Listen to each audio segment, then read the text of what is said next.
CPWs.com, the voice of the pirate nation.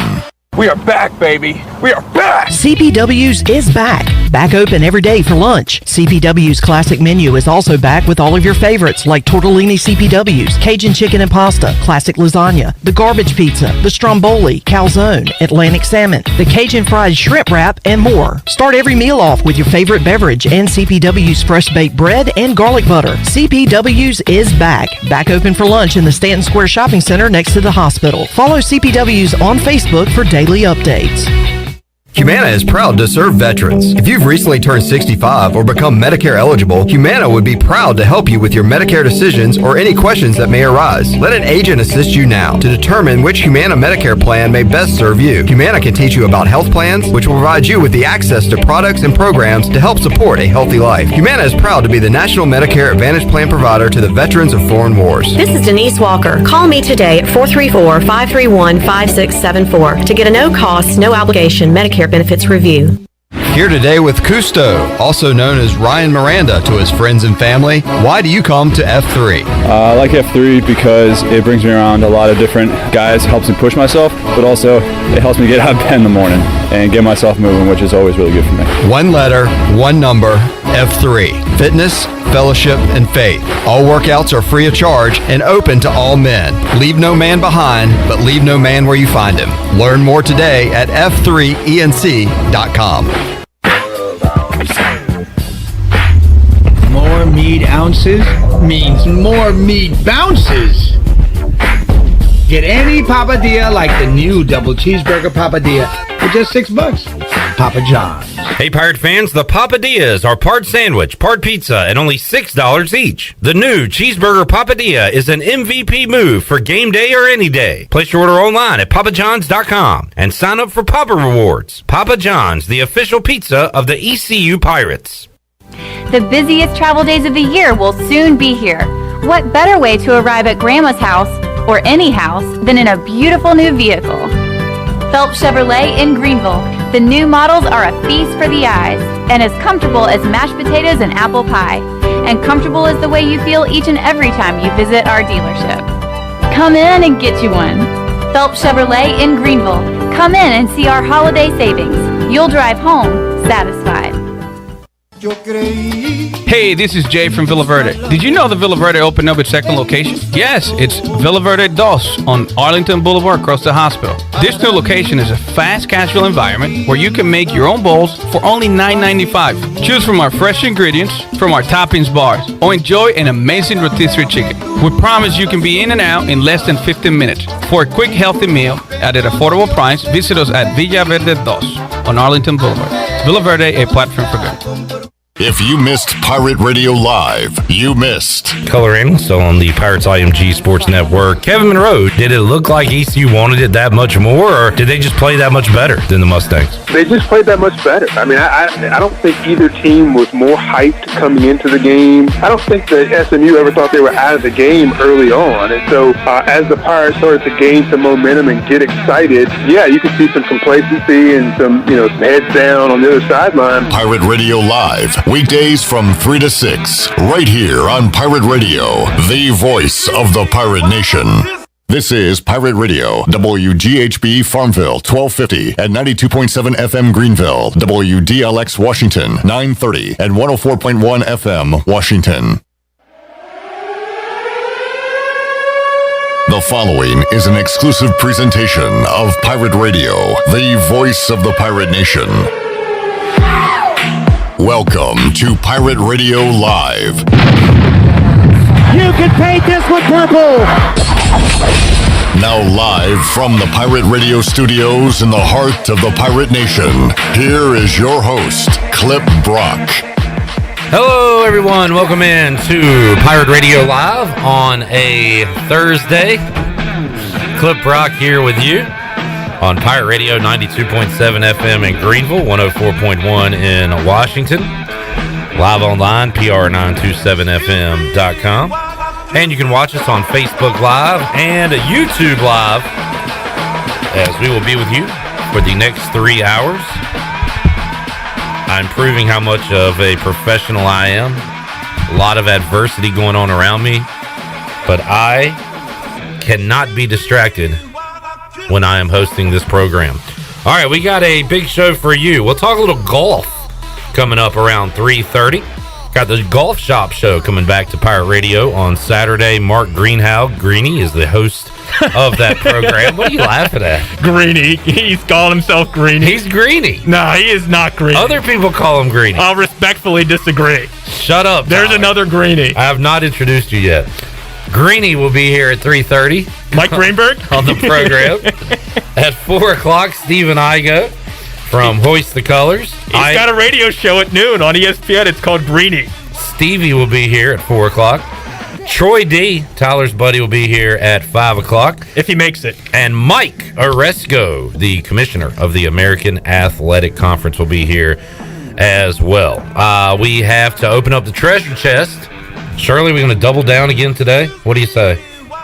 I'm down for it. Let's double down. We'll do one prize in the 4 o'clock hour, one in the 5 o'clock hour, as we have already made 4 people very happy this holiday season. You're about to make a 5th person very happy. Pirate Al won the Bud Light ECU Cornhole board set with 2 cases of Bud Light. Steve Hill won a $100 gift card to Clean Eats. Oh, congrats, Steve. Karen Gagnon won the $100 gift card to Play It Again Sports.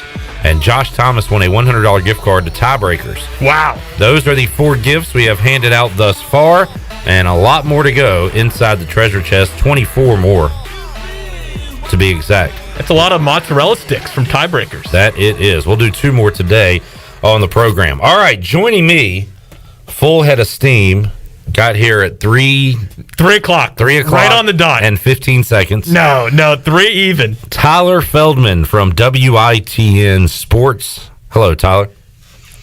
Mr. Clifton Brock, hello. Thank you for using it. I thought we didn't like real names on this show. Well, I figured I'd use it since the team on your sweatshirt, or the old team, the new team of your old team, these 2 teams are playing Monday. And I just received some very bad news right before the show. Steve Ullman from ECU Graphics. What is he? ECU? He's an important figure. Just sent me the coverage map for that game next week, Tyler. It's on Fox, right? 5 Eastern? But it's not on our Fox. That is so brutal. I guess I'll have to illegally stream it. Yeah. So that is awful, awful news. He asked me who we can complain to, and I'm going to say, I guess CTI. I guess Brian North, right? Go right to Brian North. Any complaints, any and all complaints, right to Brian North. And we'll talk to him and chastise him tomorrow on Pirate Radio Live. Tyler, how was your Wednesday afternoon football yesterday? It was fantastic because as a weekend sports anchor, Wednesdays are typically my Saturday. This is my Sunday. So I got to sit back. Thank you for joining us on the Sabbath. Oh, yes, the Sabbath. My pleasure, especially leading up to Hanukkah. I didn't want to miss it. And sit back, have a couple adult beverages, and enjoy the Steelers game. It wasn't the greatest game, but I didn't really have high expectations because they moved the game so many times, so I wasn't that tough on the Steelers despite them not playing all that well. The Steelers do take on Washington coming up Monday. We'll have to figure out a way to watch that here in the Pirate Radio studio somehow. By the way, Shirley Rhodes is here. We have Chandler in his graduation gear looking fantastic over there. Yeah. As today is what, Chandler, your last official day as an East Carolina student? Is that right? That would be correct. Congratulations, man. I will officially join you as an ECU alumni tomorrow. That you will. Mazel tov. What are graduation ceremonies like during COVID times? They will be virtual. There will be a link that I will have to follow tomorrow. So my plan tomorrow is to get into my living room back home in Clinton, North Carolina with my family, and I got an Xbox, so I'll hook it up to the TV, and then we'll go from there. Play Call of Duty? Yeah. Oh, okay. You mean... so do they like call your name and you walk across your living room or something? No, I think they'll just do the, turn your tassels and all that kind of stuff. I think it'll be kind of short and sweet. They'll have a guest speaker tomorrow. I'm not really sure who it is, but they'll have a guest speaker. I felt bad for the people that graduated in May. I didn't think I would be in this situation in December, and I was like, man, that's got to suck. And here I am. In December having to do the same thing. So, Tyler, I have received a question. Are you high I'm going to say no. You're probably not a drug guy. No, I'm not. Let me guess. That was Troy D. Yeah, it was actually. So many terrible questions from him all the time. You're just naturally odd. High. You're high on life. Yeah, I'm high on life. Look at Chandler. I mean, here's a guy who went through his senior year, and it was virtually virtual. And he's sitting here in his garb, making the best of it. So I'm bringing the energy. I try to do that every day. Okay, we appreciate it. All right, big story of the day. Blake Prohl has announced that he will be leaving East Carolina and declaring for the NFL draft. And he actually put out a statement this morning and then a Zoom call. Were you on that Zoom? I watched the Zoom. Okay. You like to watch? I like to watch. Billy asked the questions. That's right. I did hear Billy's voice on that. And Shirley, let's hit Blake Prohl 1. He had a pretty emotional statement regarding his decision to leave East Carolina, and here's how it sounded. Okay, guys. Thanks for joining Blake us Prohl today. 1. That's how you've written it. Oh, boy. We've got issues. We'll hear that later on in the show. Good tease. Good tease. That was Mike Houston, who also spoke today. I wonder if did you? Who knows what the hell I did? Shirley was. Nope. This is not my fault. This is Shirley's fault because she was blasting Little John's Christmas song, and it distracted me. Get low. No. It's actually Little John featuring the Kool-Aid Man. And we had that blasting, and we were having a good old time. We were having a good time in here. Fill me in. Is the actual Kool-Aid Man, or there's a rapper whose name is Kool-Aid Man? No, the real Kool-Aid Man. The real Kool-Aid Man. Wow. What color was his Kool-Aid today? Red. Okay. As always. Traditional. I don't know. Sometimes maybe he's a different flavor. Kool-Aid Man's always red. I've never known him to not be red. Yeah. Okay. Dude, you are so stoned right now. Can't even get through the show. All right, fantastic start. It seems like this always happens when Tyler's on. This is why something bad happens. I feel like I was a regular and now I'm irregular, physically and mentally. No, you became irregular on your own accord. Yes. Let's say that. I was being cautious. Yeah. So don't put that on me. Okay, I won't. Yes, thank you. All right. What did you think of the decision Blake Prohl made? I would say that I was slightly surprised. I was very surprised. But after hearing him talk, and obviously the pedigree that he comes from, 3 years, he had 2 more years left of eligibility. He has a lot of people in his corner. He accomplished a lot. He got his degree. The decision makes sense to some degree, but I still was a little bit surprised because he even said, God bless you, he even said, and thank you for going the other way with that cough, he even said in his presser on Zoom that he needs to get bigger and stronger. Mm-hmm. So he realizes that from a physical standpoint, maybe he's not where he needs to be the NFL caliber player that his dad was. However, the pedigree that he comes from, he understands what hard work is all about. So I think he could go and be on any team in the NFL and instantly make that team better and do all the right things that he can control to have some success. Now, I don't know. He's going to have a huge uphill battle. He was successful at ECU. He was, I think, the Pirates' most consistent receiver. He only had a couple drops throughout the whole season. Best hands on the team. Yeah, best hands on the team. Sure. But I think if he goes and gets drafted or gets picked up, he'll learn the playbook quickly. He'll put in the work to give himself the best opportunity to have a chance in the NFL. We always see the pictures in the offseason of his father, Ricky, with Blake and other receivers, sometimes C.J. Johnson, sometimes guys that go to other schools. He's going to get the best possible training out there, that's for sure. And he's going to get the best possible advice from his father as well. So from that standpoint, it's his call to make. I was surprised. I thought because we haven't seen a ton of him. He came in here and I believe was going to be a standout right away and got hurt, and we kind of had to wait for him a little bit, and so we haven't seen a ton of Blake Prohl here at ECU. Yeah, I was looking at his stats. He had 139 catches over 3 seasons for 1,576 yards and 9 touchdowns. Are those huge numbers? No. But you look at the talented receivers that have come out of ECU. Blake Prohl is talented, but he's not on that upper echelon, and you see all those other talented receivers out of ECU in what their NFL careers have looked like so far. And it's like, with Justin Hardy, with Zay Jones, and Dwayne Harris carved out quite a niche as a special teamer. So again, I don't think it's necessarily being the most talented or gifted receiver, but I think given the work ethic, the pedigree, and his understanding of the game, I do think that there's a strong chance for Blake to carve himself a longer NFL career than most might think off the bat. That the news coming out today for ECU. Tyler, next we're going to see who else will be returning to ECU and not returning to ECU, as those decisions have to be made by Mike Houston and the players on this team, because again, everybody eligible to return to the team because of the rules, where if you're a senior this year, you can be a senior next year. So that those should be, I guess, coming out at some point soon.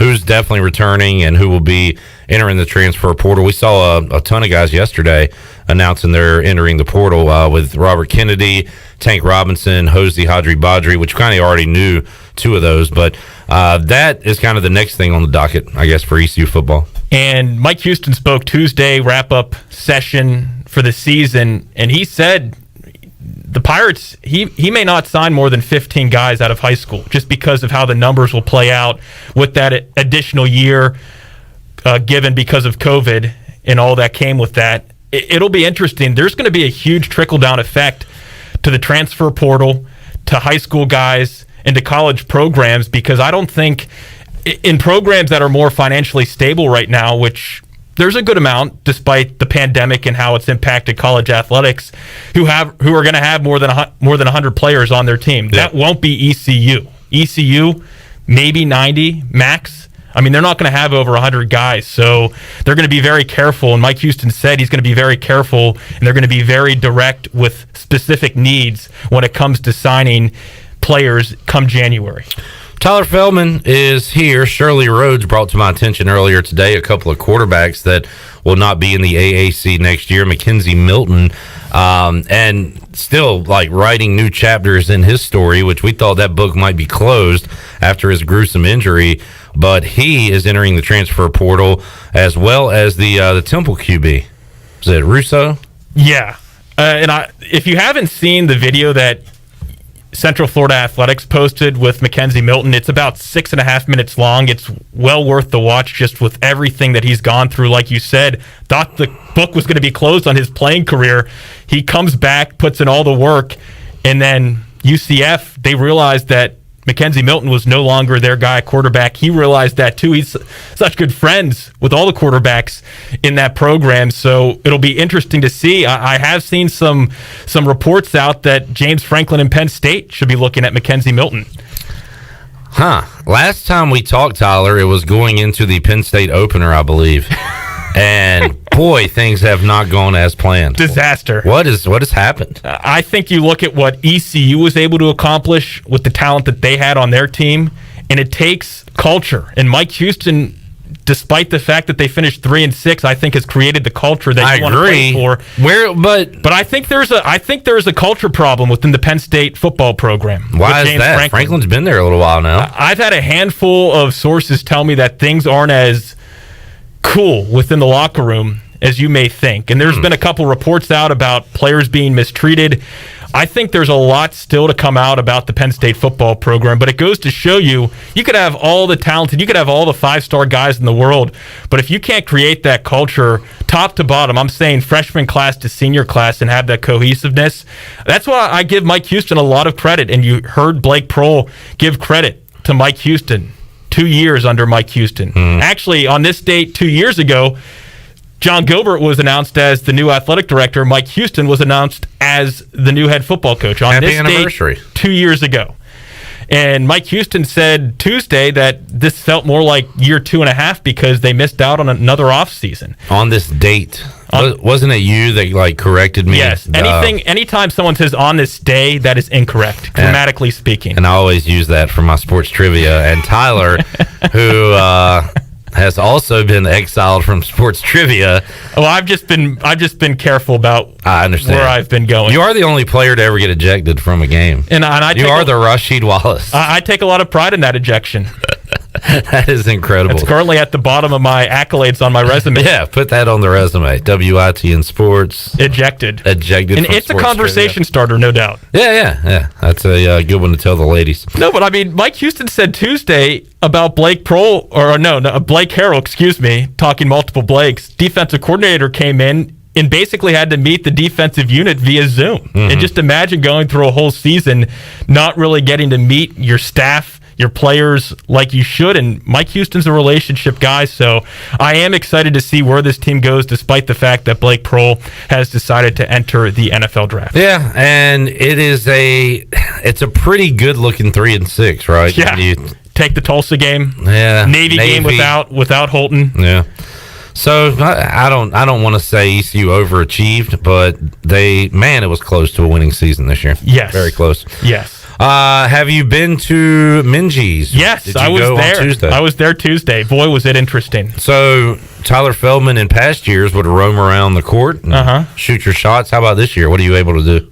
I have to give credit to ECU off the top because there are so many stressful protocols that have to be followed from an NCAA, American Athletic Conference perspective, and it was a safe environment. This year, though, we're shooting from the second deck. We're not courtside, and typically I have the camera on my shoulder, a little bit more active with the camera. When I'm up top, I tried out the tripod, and it worked out fine. It really, the only difference was I thought it was strange that they still played the introduction. They turned down the lights. And I guess from a player's standpoint, they still get that experience to kind of get fired up, but it was quiet. Yeah, we were watching that on ESPN Plus when that was going on, and it was very, very strange. That green thread is distracting me. This was back when Reebok was the official. What's the green for? Is that significant? I think that it was recycled material. Huh. So Reebok wanted to tell you, hey, since it's green, look at us. Look at us. We're recycling our shirts. We're going green. All right, that's a good answer. What'd you think? It's hard to get a lot out of beating a D3 opponent. So did you take anything away from the team on Tuesday? Hey, Jaden Gardner is going to be very hard to stop. We knew that going in. Whoa! Breaking news! Wow. Breaking news! Are you sitting down, folks? You better buckle up. It was just good to see him out there play. I mean, he's going to have, I think, another huge season for the Pirates. Noah Farrakhan was fun to watch. I'm excited to see his progression. I think Brandon Suggs is a big X factor. He had a couple big and ones. I think if he can get going offensively and stay strong defensively, he can be a guy that could maybe tilt the meter a little bit. I like him. I want him to break out. I want him just a little more oomph. Yeah.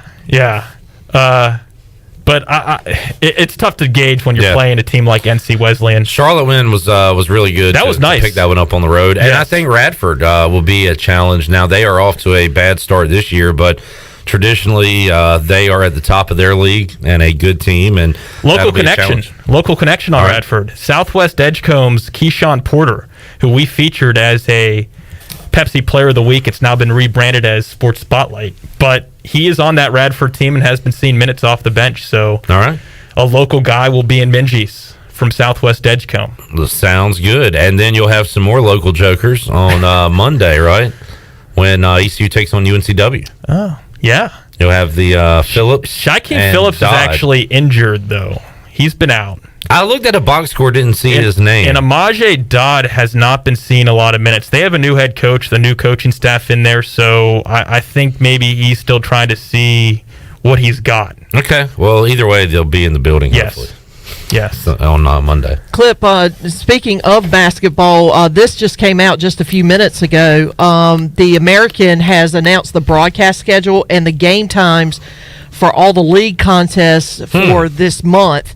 So, of course, ECU is going to open conference play on December 16th on the road against SMU. That tip-off is at 8 o'clock.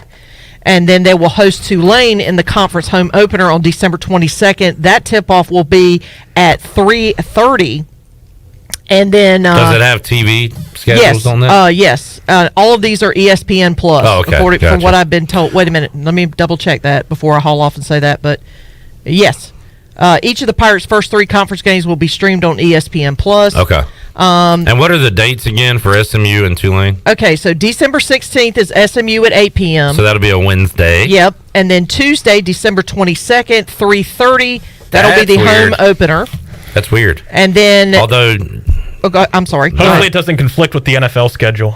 Exactly. Tuesday, 3:30. We'll be able to check that one out during the show, Shirley Rhodes. Yeah, and then ECU will wrap up the conference schedule for the month of December at Wichita State on December 28th, and that is a 7 o'clock Monday night tip-off. basketball. Yeah, and then there's a couple of non-conference games kind of sprinkled in there.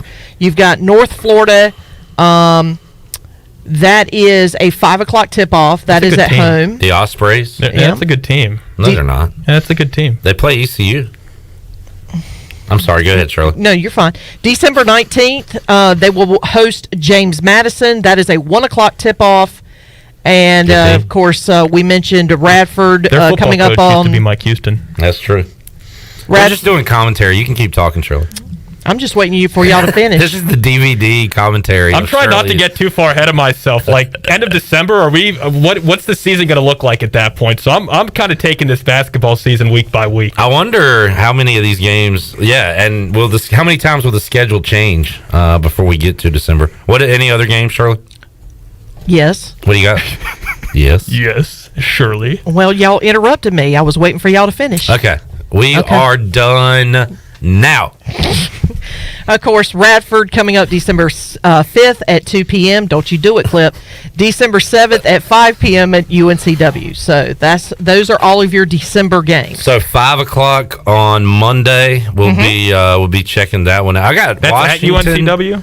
No, that's here. That's here.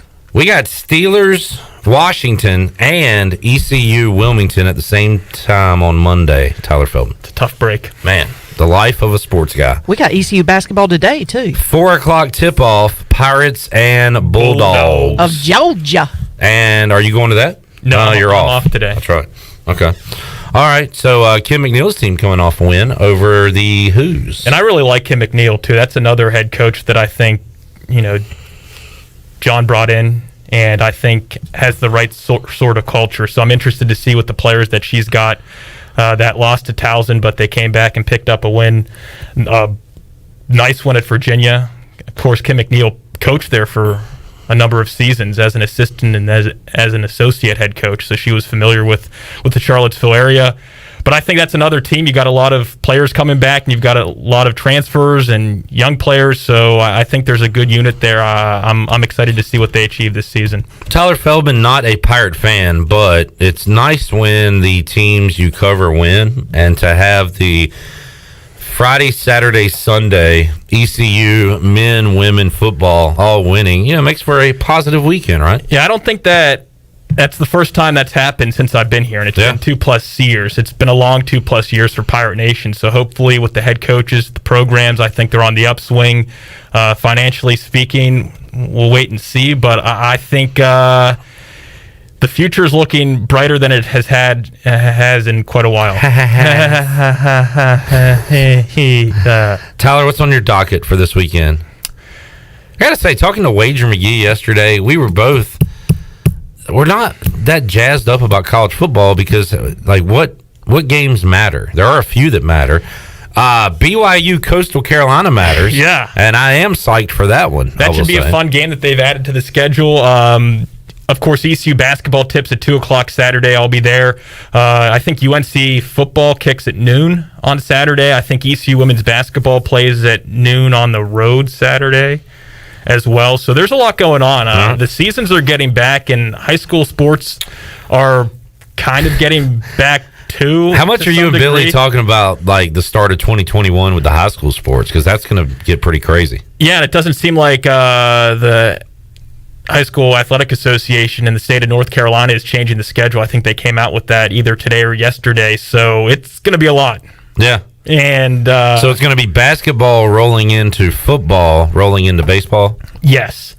And the one volleyball game that I went to at Aiden Grifton against Farmville Central last week, everyone was wearing a mask. So for me, that's a big concern because as much as I want to go cover high school varsity volleyball game, is it worth putting myself at risk if the environment's not necessarily COVID safe? No. So everyone kind of has to be flexible and follow the protocols that are in place, whether you like them or not, because I think that's the only way the seasons will happen without any major hiccups. At the end of the day, we all have to make sure Tyler Feldman is safe. I think everyone should want to be safe. I want to be safe. Yeah. I feel safe with you in here right now. That's good. That's good. You should. Feel very safe. All right. Tyler, thanks for hanging out. Thanks for having me. We'll talk again soon. Yeah, sounds good. All right. We'll take a time out, come back. When we return, Greeny will join us. Talk Mike a little Graver, golf. that's a good get. From the Golf Shop Show, which you can hear Saturdays on Pirate Radio. Got that on the way. Harold Varner III, 1 under today at that golf tournament, Tyler, which is called what? I'll let you say it. I'm going Mayakoba. Mayakoba. The Mayakoba Golf Classic. Presented by? UNIFIN. Is that a thing? Unifin? Yeah, it's the Dolphins after a loss. Wow, that was terrible. Shirley, just read the schedule, okay? What's the Pirates schedule looking like for January? We got December. We will talk golf when we return. And hopefully Shirley kills Tyler during the break. We're back after this.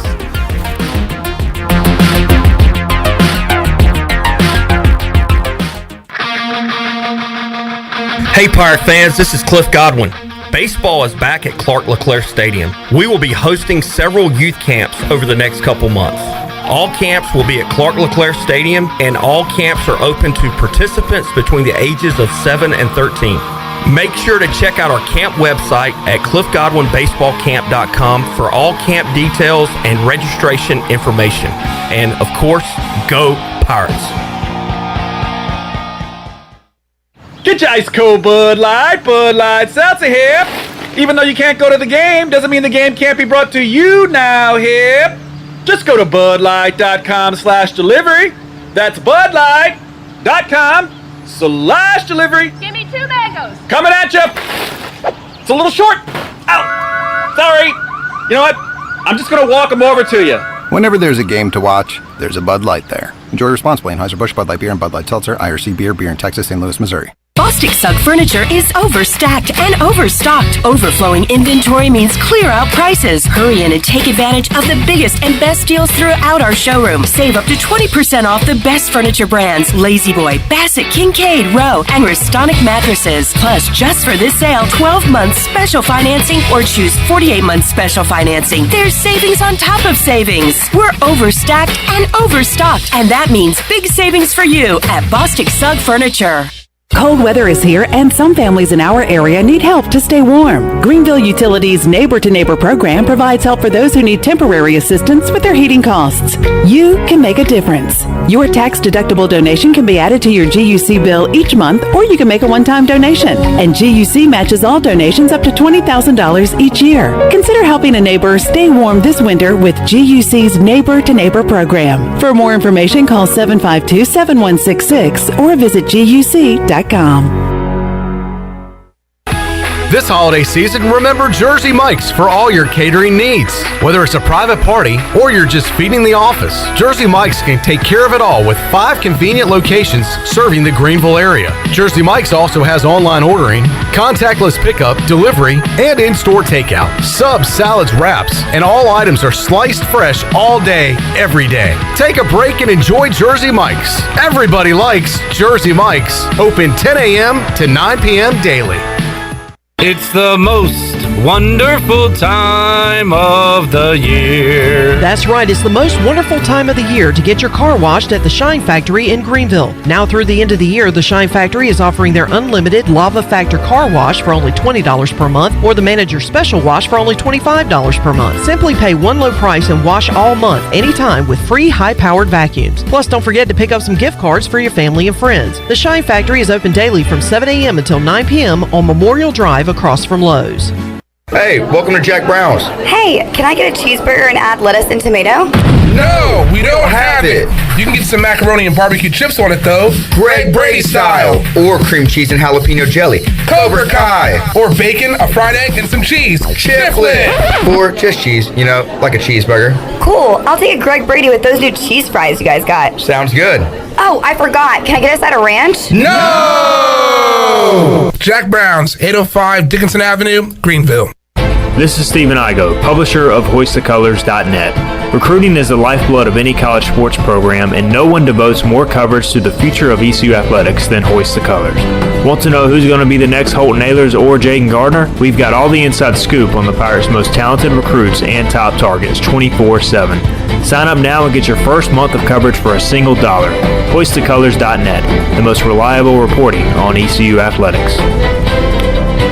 Pirate Radio. And you write that down, because when you're at East Carolina, you go for it every time. Or you don't coach at East Carolina, you don't come to East Carolina, you don't play at East Carolina with a weak heart.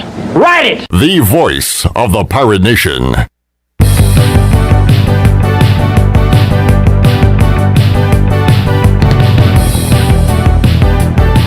You're listening to Hour 1 of Pirate Radio Live. Now, back to the show. Welcome back. PRL this afternoon is brought to you by Bud Light. It reminds Pirate fans to always stay in the game and drink responsibly. Bud Light, the official beer of the ECU Pirates, and proudly distributed by Carolina Eagle Distributing since 1989. Now let's head back in to Pirate Radio Live. Here's your host, Clip Brock. Alrighty, Shirley Rhodes, I will miss you Saturday at 8 a.m. I feel like we spent a lot of Saturdays at 8 a.m. together this football season. A lot of noon kickoffs for the Pirates. So you understand that I don't think you're going to miss me at 8 a.m. I think you're going to miss me for bringing a biscuit to you every Saturday morning. I really appreciate that. And your company. But no Bud Light pregame tailgate until next year, I guess, when the Pirates take on Appalachian State to kick off the season in Charlotte. But the Golf Shop Show will be coming your way Saturday morning right here on Pirate Radio, and one of the hosts of that program is Mark Greenhalgh. Greeny joins us on the Fix NC Live Line to talk about his upcoming show and talk about what's going on in golf. Greeny, welcome back to the program. How you doing? I'm doing good. I can get a biscuit on Saturday morning, can I? Sure. Yeah. Biscuit's always good first thing in the morning on a Saturday morning. Mark, we'll talk about what's going on right now. And we had you on the program Masters Week, so we did not get to talk about East Carolina's favorite son, and that's Harold Varner III. And wanted to get your thoughts on him as we kick off this conversation. He was 1 under today, so a pretty good outing for HV3.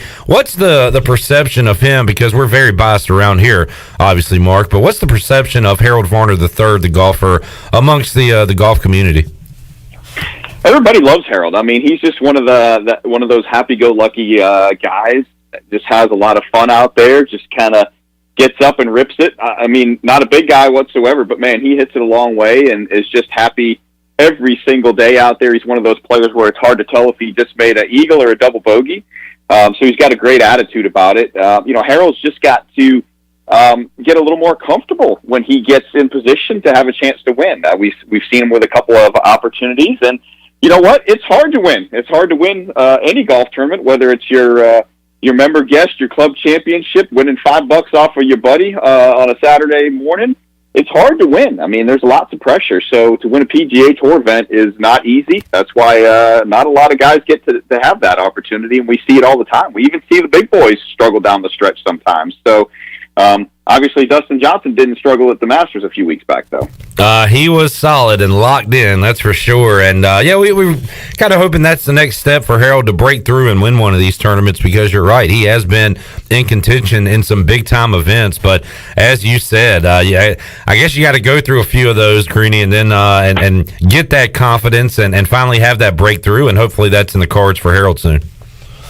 Yeah, it's one of those things where, when you first get out onto the PGA Tour, obviously it's the bright lights, it's walking into that football stadium with 50, 60, 70,000 screaming fans at your home game, or on the road for that matter.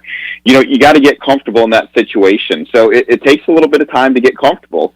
It's hard, even for the top players, to go out and shoot a 62 one day and follow it up and be under par the next day. So to get yourself in contention and have the failure, you learn. You learn how to handle that pressure. You learn what you've done maybe poorly. You learn where your nerves may creep in, and you do your best to try and overcome that. So it's going to be a learning process, and unless you're one of those guys, a Jordan Spieth, that can walk out there straight out of college at Texas and get a win under his belt early and win major championships. I mean, not too many guys do that. So there's a lot of guys out there that I think I did we had a question a few weeks back about who's the best player that hasn't won.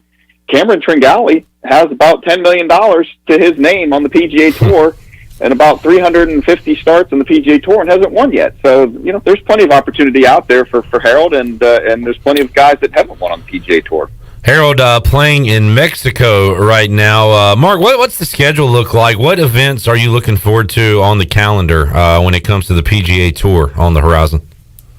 It's funny, we get into this kind of time of year and there's some silly season stuff that you get to see. You don't get the Hero Championship, which is Tiger's event, which is, always a top event with a bunch of top players. We're not going to get to see that one this year. So you really start looking towards the beginning of the year when you get the Century Tournament of Champions over in Hawaii, and then you back that up with the Hawaiian Open or the Sony Open. But for me, it kind of always starts traditionally when it kind of comes back and you get the Farmers at Torrey Pines. Now, we're going to get to see Torrey Pines in a January time frame, but we're also going to get to see Torrey Pines a little bit later in the year when they come back and play the U.S. Open there. So it's always interesting, and that's what your listeners should be looking for is, man, you're going to get to see the same golf course play in two different scenarios, and it just shows you how much we can trick up a golf course when we really try. We actually saw that a little bit earlier this year at the Memorial and the Workday up at Muirfield Village, Jack Nicklaus's course, where they played back-to-back weeks. And 1 week it was kind of an easy birdie fest, and the next week guys were happy if they made a birdie. So we really get the opportunity to see how much you can trick up a golf course in a short period of time. So, I always kind of kick it off in the West Coast, but I'm kind of, for me, I like watching the East Coast golf. It's always hard for me to sit down and late in the day and night in prime time and watch golf. I'm just used to watching it during the early afternoon when it's back in the East Coast and when we make the Florida swing. Yeah, and especially when it's freezing cold outside and you're looking on TV and it's just that beautiful weather and it makes you want to go play. Yeah, exactly. Mark, we saw another made-for-TV event involving Peyton Manning and Phil Mickelson was involved with Steph Curry and Charles Barkley, and that's kind of the second of those events we've seen since the COVID pandemic, and very entertaining. What do you think about those events? And I guess here's a question for you: what professional athletes, what celebrity would you like to see on the golf course playing with pros? I'd actually like to see him flip the script a little bit. I mean, I didn't like watching bad golf. Charles Barkley actually impressed me because he didn't have that hitch in the swing that we're used to seeing. But Steph Curry was a bit of a disappointment. He's a plus handicap, and I think he just tried way too hard, started hitting it all over creation, and we knew what we kind of were going to get with Peyton Manning because we'd already seen it. But and then we were kind of watching it all over the place. All in all, I didn't think the golf was that great in that match. What I'd really like to see is take it seems to be the Phil show, so let's take like a Phil and a Justin Thomas, since JT seems to be one of these guys that wants to do these kind of things, and let's pair him up with some of the bigger hitters on the LPGA Tour, Alexi Thompson, and Anna Nordquist, somebody like that, and let's go at it. Let's see some good golf. Let's play 6 holes of best ball. Let's play 6 holes of alternate shot, and let's play 6 holes of the scramble. Let's get something going and let's mix it up a little bit. But I want to see good shots. I don't need to see these celebrity guys hitting it all over creation.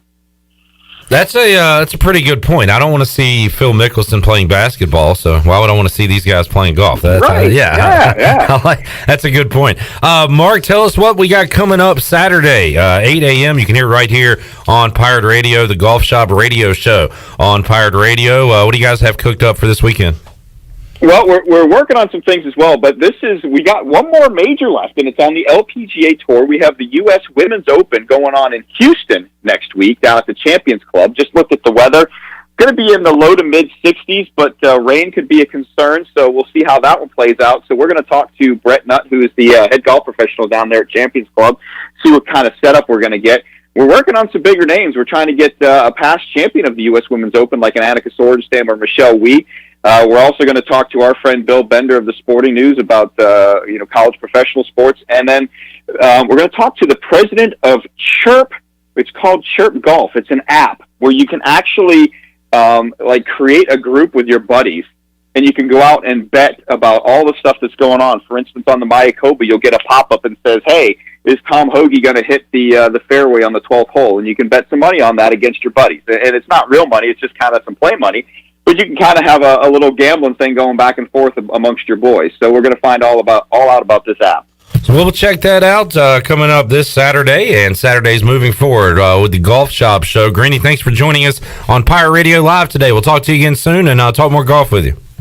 All right, thanks. Have a good one. All right, you do the same. There is Mark Greeny joining us on the program, and the Golf Shop Show radio show coming up Saturday, 8 a.m. right here on Pirate Radio. So nice that even though there's no football and no Bud Light pregame tailgate, we still got some quality programming for you coming up this weekend. Saturday with that, Sunday with the NFL slate of games. All right, let's take a timeout. We'll come back. I have corrected my error, so we will hear from Blake Prohl when we return. Also, coming up in hour number 2, Stephen Igoe will be here. We'll open up the Pirate Radio treasure chest for the first time. Got Mike Aresco coming up in the 5 o'clock hour, commissioner of the American, and we'll open up the treasure chest in the 5 o'clock hour as well. A lot more to go on Pirate Radio Live. We're back with you after this.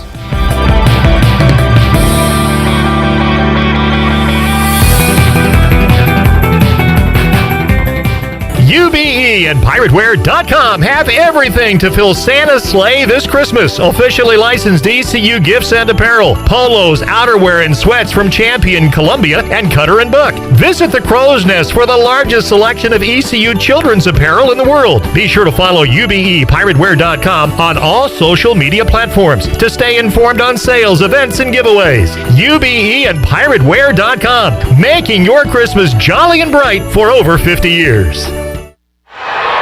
Hey, Pirate fans, get ready for a winning season and get things done right with a John Deere tractor package from Quality Equipment. You can't afford to lose on your home turf, so we'll help you get the driveway done right at the right price. Right now, our 1023E driveway package starts as low as $148 per month. So get quality done right before every ECU football weekend. Visit QualityEquip.com. Offer ends 12/31/2020. Subject to approved installment credit with John Deere Financial. Some restrictions apply. See dealer for details. With rates being historically low, now is the best time to buy or refinance your home. This is Talbot Green with Angel Oak Home Loans. Now is the time to take advantage of the opportunity to buy more home or refinance your current mortgage. The combination of our local team's experience and Angel Oak's wide offerings of products from standard conventional, government, and portfolio loans has something for most financial situations. For more information, call Talbot Green, Joanne Weir, or Wanda Hager at 751-2060. NMLS 1719250 and 685-842. Equal housing lender.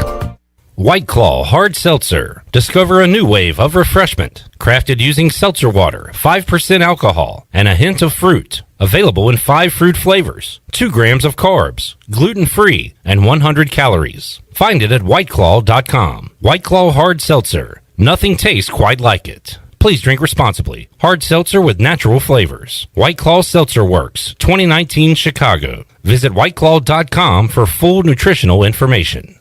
The holiday season is upon us, and have you been naughty or nice this season? Well, it doesn't matter at the Naughty Life, because no matter who you are, you can find the perfect gift for anyone. This holiday season, stroll the new and improved streets of downtown Washington. Be sure to visit the Naughty Life for the latest Yeti products, signs, clothing, home decor, and many other unique gift items. Plus, their gift wrapping is fantastic, and my favorite, it's free. The Naughty Life on Main Street in downtown Washington. Let us help you get back to business. This is Donald Stocks and Justin Judge of PIP of Eastern North Carolina. We're ready to assist your business with branded PPE. Would you like face masks with your logo? We can do that. Plus custom social distancing signage. Now is the time to ramp up your marketing efforts. Whether it's cutting edge, contactless, touchless marketing, or traditional direct mail, we can do it all. We are PIP of Eastern North Carolina. The fun place to dine out with friends and family is Familia. Familia has something for everyone and offers favorites like New York-style pizza, lasagna, homemade meatballs, plus new specials like chicken parm alfredo, mahi fish and chips, chicken piccata, veggie burger, butternut squash ravioli, and more. If you need food to go, Familia's drive-thru window is open and ready for all takeout orders. Familia, Fire Tower Road near Pitt Community College, and FamiliaNC.com.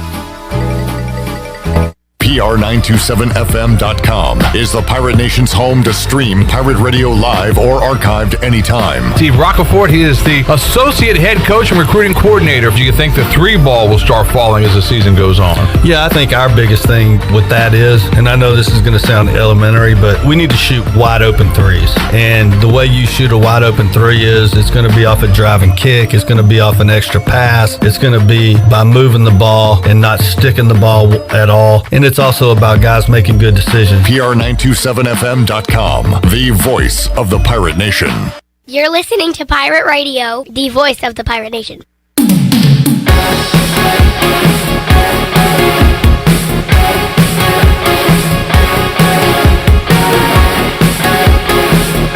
You're listening to Hour 1 of Pirate Radio Live. Now, back to the show. Welcome back. Grab your amigos and head to Chico's for the best Mexican food and fun in Greenville. Come and enjoy favorites like shrimp tacos, steak and chicken fajitas, burritos, enchiladas, ACP, and more. Follow Chico's on Facebook and Instagram for daily updates. For Mexican food and fun, it's got to be Chico's for dine-in or to go. Now let's head back in to Pirate Radio Live. Here's your host, Clip Brock. All right, Shirley. I have a line for the upcoming Georgia ECU women's basketball game. Interesting. Now, you know more than anyone, just about, when it comes to ECU women's basketball. Do you know anything about Georgia? Like, could you guess a line for this game? No, I do know that they're coming off a 2-game winning streak. That could explain the line a little bit. I'm going to go 11.5. Ha! You're close. 9.5. Oh, okay. Georgia is a 9.5 point favorite over the Pirates. Okay, that's still not bad. And I have not checked. You said this game might... It'll be on ESPN Plus. Okay. They tip off at 4. Yeah. So in about 10 minutes. We'll be able to watch that one when Igoe joins us in hour number 2.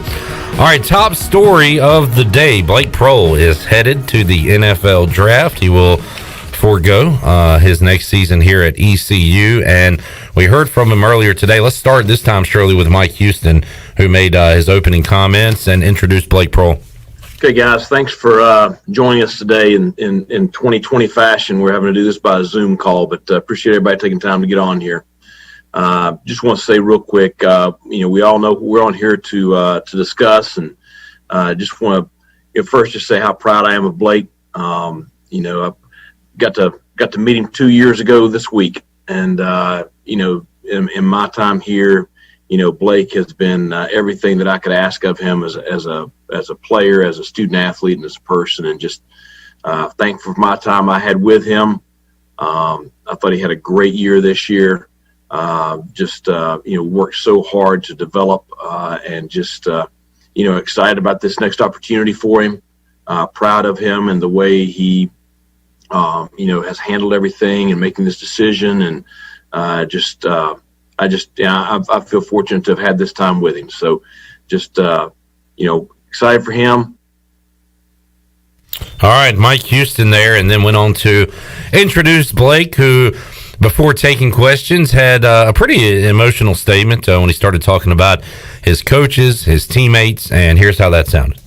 Okay, so first off, I want to say thank you to all you guys for joining me today in the call. I really appreciate all of you guys' hard work the past 4 years. It can be rare to find a team that, like you guys, who is as positive as you are. I really am appreciative of all of you guys, truly.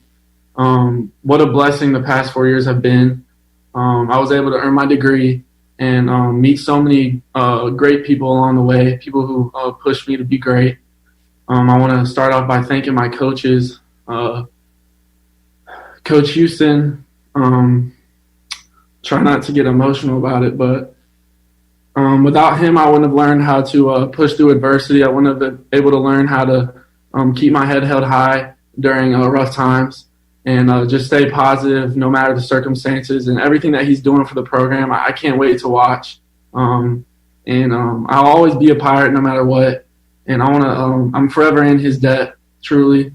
And I want to thank Coach Dudzik, Coach Big John, and Coach Bowles for everything that they've done. They've really, truly developed me as a man on and off the field. I could sit here all day and talk about my family. We would be here all day, though, if I went through every single one of them. They've been everything.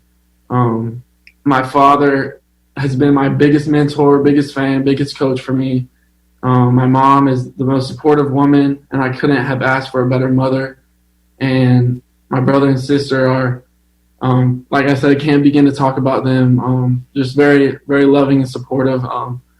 And I want to thank God for giving me the opportunity and the ability to play at this level, to play at ECU. It's been wonderful, and I'll always remember this time here. And I want to thank my teammates, my brothers. All right. That's definitely been the hardest part for me. Was leaving like such a family atmosphere. Definitely has been the hardest.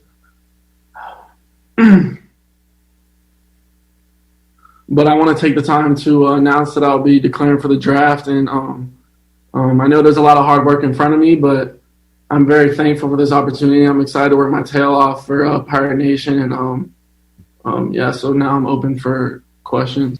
Yeah, I've forgotten about the pauses there when he was trying to contain his emotions. An emotional day for Blake Prohl when he started talking about his coach, his family, and the most emotional when he started talking about his teammates, his brothers on that Pirate football team. Blake was asked when he started to think about and make the decision to enter the draft. I think it started probably at beginning to mid-season. I realized that I was getting my degree and that I had a little bit more wiggle room to make a decision. So I just constant talks with my family, and just, prayers up to God. And I really believe that he placed this on my heart. I wasn't expecting to do this last year or anything like that. It's just that I was able to get my degree, and I was able to have those serious talks with my family, and they guided me to make this decision. And he has a great person to go to for guidance in his father, Ricky Prohl, all those great years, Super Bowler. And what advice has he received from his dad? Blake Prohl addressed that today. Just to understand that it's a business. It's going to take a lot of hard work, but with his guidance, I trust him obviously with everything, and just trusting God's plan for me and knowing that as long as I just be myself, I have a great shot, and that's all I can ask for is an opportunity. Stephen Igoe asked Blake how far the program has come since he first got to East Carolina. I was trying to just tell everybody that I've talked to about how different and how far this program has come and where it's going, because you guys saw the last game. What we're capable of is scary. That's a top 25 team. If they don't lose to Tulsa, they're probably still in the top 25. And that just shows what we did to Tulsa and what we can do in this conference. I'm very excited to watch. Everything that Coach Houston is doing is building on and off the field. Just focusing on the little things, I think, is something that when I was a freshman and a sophomore that we were missing, was just focusing on the little things and growing as men and creating that family atmosphere is something that we didn't have. And it's something that Coach Houston instilled in us from day one. All right, Blake Prohl was also asked what's next for him as he prepares for the NFL draft. Well, I do have to pick an agent, so I'll be talking to a few of them. I have had a couple reach out where I just need to, understand who they are and what they stand for and pick the right one for me and my situation. And also just working with coaches and stuff like that and understanding what I need to work on that will help me at the next level, and get some background information to scouts and just little things like that. And he was asked what specifically does he need to work on from a physical aspect as he leads up to the NFL draft. I would say definitely physicality and size. That's something I'm going to focus on in this offseason and getting ready. for what's to come is definitely size and strength.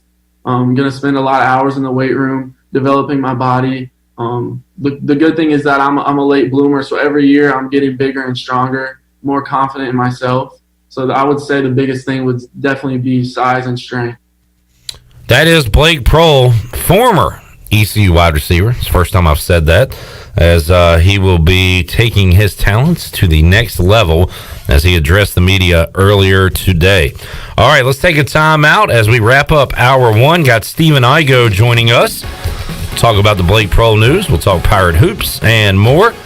Also, ECU women's basketball about to tip off against Georgia. We'll keep you updated on that. And we got to open up the treasure chest coming up in the 4 o'clock hour. We'll make you a winner coming up in just a little bit here on Pirate Radio Live. We roll on after this.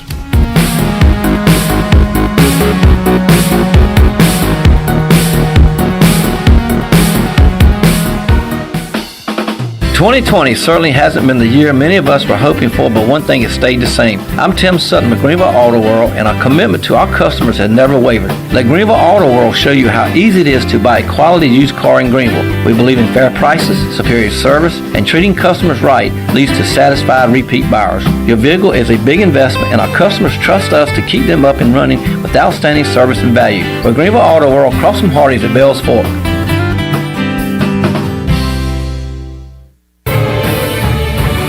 For the latest from the world of golf, tune in every Saturday morning from 8 to 10 for the Golf Shop Radio Show, presented by GolfKnickers.com, the world's leader in traditional golf apparel. Hosts Mark Greenhelge and Matt Blanchard talk golf from tee to green and everything in between.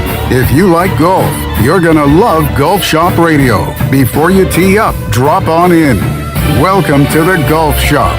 Medicare is not one size fits all, but which plan is right for you? Hi, I'm Denise Walker, and I'm a licensed insurance agent here in North Carolina. Whether you are turning 65, new to Medicare, or already have a plan, I can help you compare your Medicare options. I can help you find a plan offering low to no monthly premiums, prescription drug coverage, and a wide range of additional benefits like dental, hearing, vision, and more. Call me today at 434-531-5674 to get a no-cost, no-obligation Medicare benefits review. If you thought you saw the last of double cheeseburger pizza, think again, because it's back at Papa John's again with a large double cheeseburger pizza for just $12. Better ingredients, better pizza, Papa John's. Hey, Pirate fans, order the new double cheeseburger pizza for only $12. The new cheeseburger pizza is an MVP move for game day or any day. Place your order online at papajohns.com and sign up for Papa Rewards. Papa John's, the official pizza of the ECU Pirates. Hidden phone trade-ins, hidden plan requirements, hidden catches. You won't find any of those at US Cellular because we do things differently. And that means you can get the Samsung Galaxy S20 FE or Google Pixel 5 for free with no hidden requirements all season long. US Cellular. Upgrade to fair. Terms and conditions apply. See store uscellular.com for details. Does the idea of going to your local U.S. Cellular store make you feel a bit uncomfortable? Tired of the hassle of waiting and wearing a mask? Let Toby Williams and his outside sales team take away that worry. They will come right to your home or office and drop your phone off on the porch or at the front desk for you. Saving you time and worry is what the team at Cellular Warehouse is all about. Call Toby today at 252-799-7051 and let them help you with all of your wireless needs. Cellular Warehouse, your local U.S. Cellular authorized agent. The busiest travel days of the year will soon be here. What better way to arrive at Grandma's house, or any house, than in a beautiful new vehicle? Phelps Chevrolet in Greenville. The new models are a feast for the eyes, and as comfortable as mashed potatoes and apple pie. And comfortable is the way you feel each and every time you visit our dealership. Come in and get you one. Phelps Chevrolet in Greenville. Come in and see our holiday savings. You'll drive home satisfied. It's bow time. Sometimes the holiday season is your busy season. You gotta get a tree, decorate the tree, stop your 8-year-old from climbing the tree, buy presents, wrap presents, return presents, hog tie some garland, hunt down those decorative pine cones, and take in the warm glow of red and green traffic lights. Mostly red. Why not drop a big bow box on it? Because with a sleigh full of boneless or bone-in chicken, biscuits, fixins, and tea, if it's Christmas time, it's bow time. This is Pirate Radio, WGHB Farmville, W224EI Greenville, WDLX Washington, and W281CH Washington.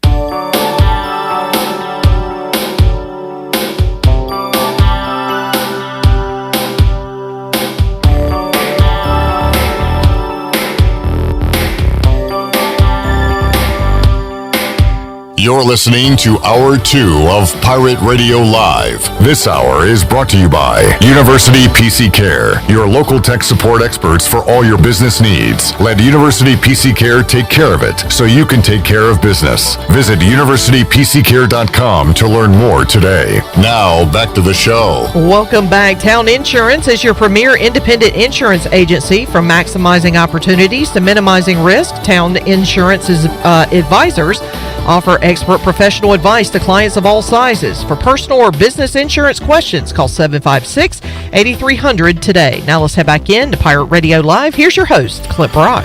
All right, coming up this hour, we will make our 5th winner inside the Pirate Radio treasure chest, as we'll open it up coming up in the 4 o'clock hour and 5 o'clock hour. I see you peeking, Shirley. Let me see if we can get this game going here in the Pirate Radio studios. Trying to make sure that I can see it. Here come up Pirates and Georgia about to go at it at Mingus Coliseum.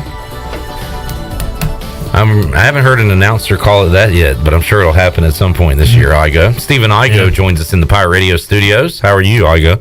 I'm doing good. Yeah, it happens every year, though this year with ECU being responsible for bringing in the announcing teams on this ESPN Plus broadcast, maybe we won't experience that anymore. We do have video footage of the Pirates going through warm-ups on the court. Igoe, you were in Mingus earlier this week. The Pirates take on NC Wesleyan. How'd that go for you?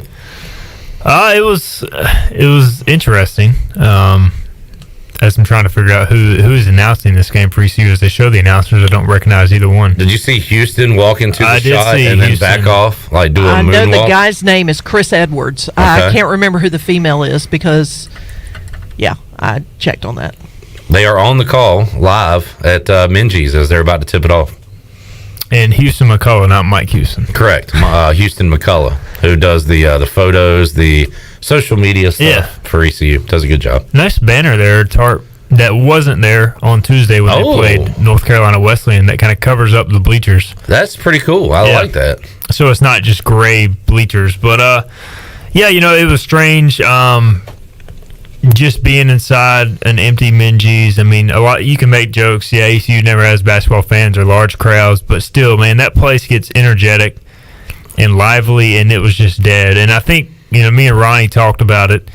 I think a lot of it was due to who they were playing. Like, there was no real intensity. I mean, the game was over from the start just because it's North Carolina Wesleyan. And I feel like when they play even like a Radford or, when they get into American play, you're going to see a lot of junk talking, a lot of back and forth, a lot of intensity. And it just wasn't like that on Tuesday. I'll be honest, it was a good thing I was wearing a mask because I was yawning the whole second half.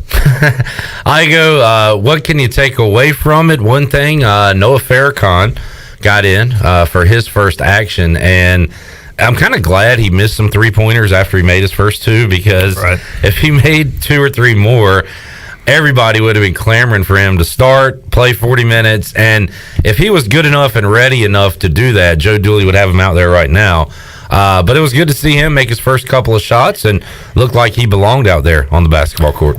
Yeah, I mean, it was just good to see him come in and shoot well early to get some confidence. And I think the thing with Noah is he is not going to be lacking in confidence, just given his background. He's played with all these 5-star recruits, just high-caliber guys. So I don't think he would, he's gone out there versus a Division III team. I'm sure, he expected to go out there and play well. And even when they play American teams, I think he's got the type of personality where he'll expect to play well.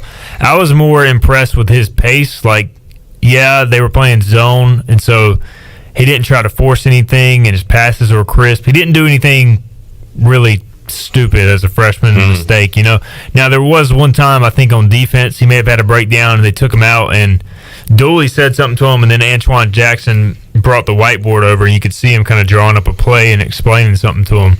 So, it was a perfect opportunity to get him in, teaching moment, get him some confidence. I think he will, play more in these games going forward. Not maybe a ton. You have to remember, too, J.J. Miles was out, and so there was another guard needed. But I think we'll see him a decent amount going throughout the year. I liked him in his post game too. You talk about his confidence, hopefully not overconfidence, but talked about how much his teammates have helped him out, and the coach is kind of bringing him along, and seems like he's got a good head on his shoulders. So yeah, he seems very mature. I mean, I know he's got a lot of attention from his social media stuff, where he has like 250,000 followers or something like that. So he's used to probably interacting and doing interviews, and he definitely carries himself well. Jaden, very media savvy at this point in his career, but he, started off kind of quiet with everybody. Farrakhan probably has been through the ringer a little more than a guy like Jaden or anybody else on the roster. Yeah, for sure. I mean, I think Jaden has improved tremendously. Even from last year to this year, I thought, like, when we talked to him in the preseason, he was a lot better, just in terms of expanding upon answers. Not that he wasn't good before. Yeah. But, I mean, there's a few guys still on the roster that are still getting used to doing interviews, and it's good to see Noah kind of already at that point and beyond it. Anything else stand out to you? Pirates win by 29. They're able to hit a few outside shots. That was good to see. Anything else? I mean, not really. I mean, a game like that, you don't take a whole lot from it. I mean, I think it was good to see different guys knock down threes. I mean, I think that's the most important thing for me is you saw Baruti make one, you saw Jackson make one, Tremont made one, he made another one, but there was a charge that took it off the board. A couple other guys made one just to get some confidence going. I would have liked to see J.J. Miles play and make a couple, but hopefully that happens Saturday if he's able to return. Got Radford coming up Saturday, UNCW after that, as Jeff Charles mentioned yesterday. Pirates playing, are scheduled to play a lot of games in a short amount of time, Igoe, so we'll be able to get some games in, and who knows what we'll be talking about this time next week. We didn't know, the Charlotte game was put together pretty quick, and the Wesleyan game was put together very quick. So, and Cy Seymour said yesterday, Igoe, that Joe Dooley probably already has contingency plans in place if the games on the schedule can't go. You almost have to. I mean, that's the thing. It could be, we sit here on Thursday, and what if tomorrow morning probably too late, but I mean, if you hear tomorrow morning that Radford can't play and you didn't have a game on Monday against UNCW, then maybe you try to schedule a game for Monday. So I can't even imagine trying to be an administrator or a coach. Like, I know Kyle Robinson deals a lot with the schedule. Yeah. And, like, I'm sure his phone is just blowing up. Because even though ECU has a game, there's probably, like, all these other in-state teams. If they lose the game, they're going to call every in-state team anyways just to say, hey, if you guys have an opening, let me know. Georgia has jumped out to a 6-0 lead to start this one, as the Pirates have a lid on the rim right now, 6-0. I feel like we're watching this game on, like, dial-up internet from 1975. We are having some internet issues, and thanks for saying that, I guess. It's very blurry. I couldn't see anything that was going on. Yeah. As I was like trying to talk, it was distracting. It was that blurry. I'm like, what's happening now on the court? 6-0. But we do know, we can't confirm that it's 6-0, and we can't confirm that this ESPN Plus broadcast does have the scoreboard operating and all that. Because I don't know what happened with the other night. I don't think the game was originally supposed to be on ESPN Plus, and then it was added, so they had to work out a lot of last-minute details. How much could you hear the other night, Igoe, from the coaches and the players?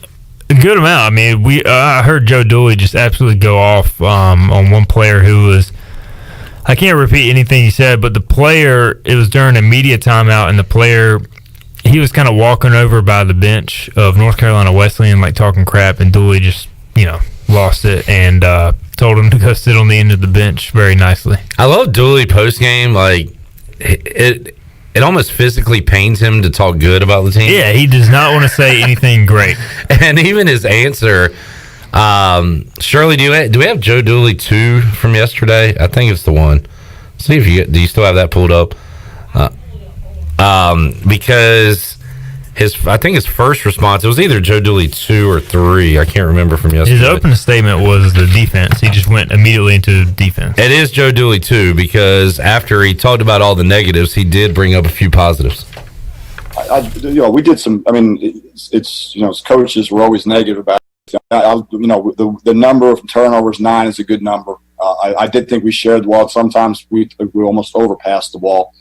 I did think that, we probably passed up a few good shots, and we had a few bobbles in the first half that were part of those 9 turnovers. We probably could have easily had 5 or 6 turnovers at the most, and that's a good number. So we only turned it over 10 times at Charlotte.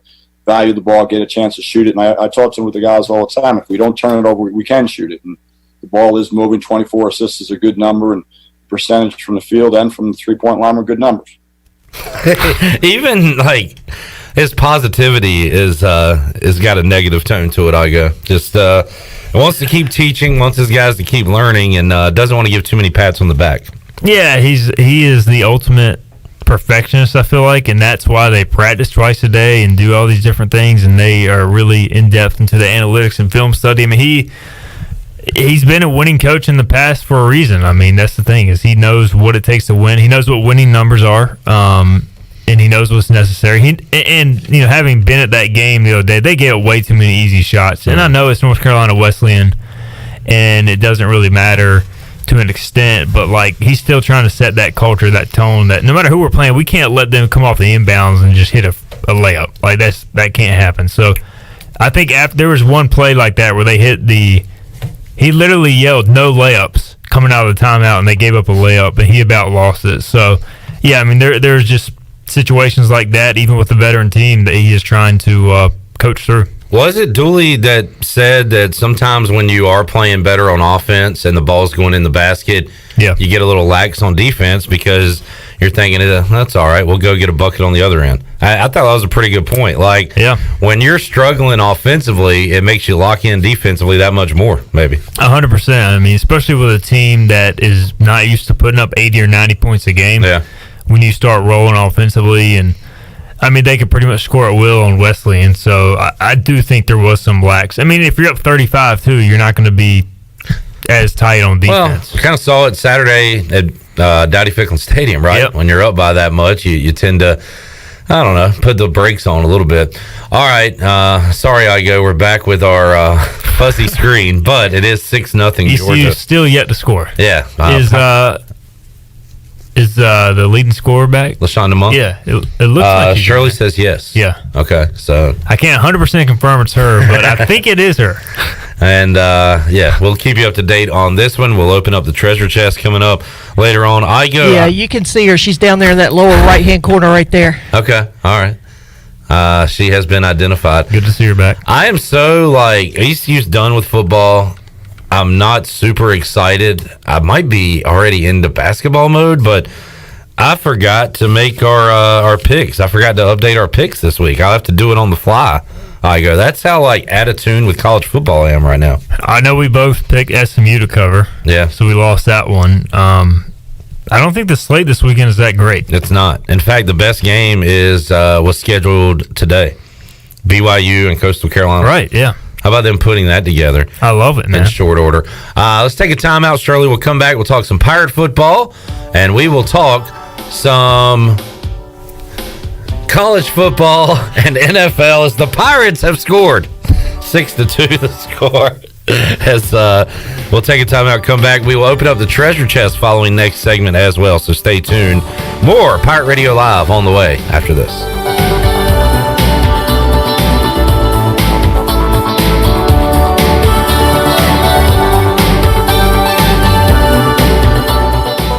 The holiday season is upon us, and if you've been naughty or nice this season, well, it doesn't matter at the Naughty Life, because no matter who you are, you can find the perfect gift for anyone. This holiday season, stroll the new and improved streets of downtown Washington. Be sure to visit the Naughty Life for the latest Yeti products, signs, clothing, home decor, and many other unique gift items. Plus, their gift wrapping is fantastic, and my favorite, it's free. The Naughty Life on Main Street in downtown Washington.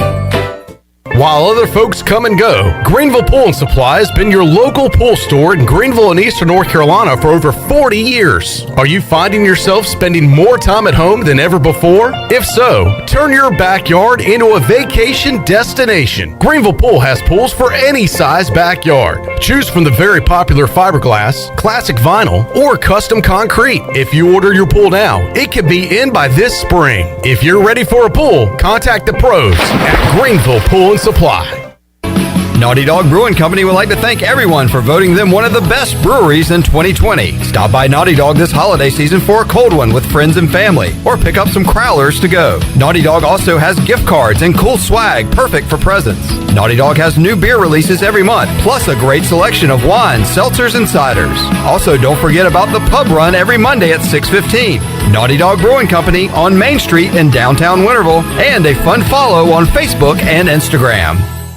BMS Builders is your premier custom builder in Eastern North Carolina. With Blackwood and Mills Creek in Greenville, Dalton's Cove in Farmville, and Belmar in Ayden, these are just a few of the developments featuring BMS Builders homes. They can build the home of your dreams. Just ask Dr. Dennis Ross in Greenville or East Carolina football coach Mike Houston. They built their homes, and they can build yours as well. BMS Builders. Give them a call at 916-1578 for BMS Builders.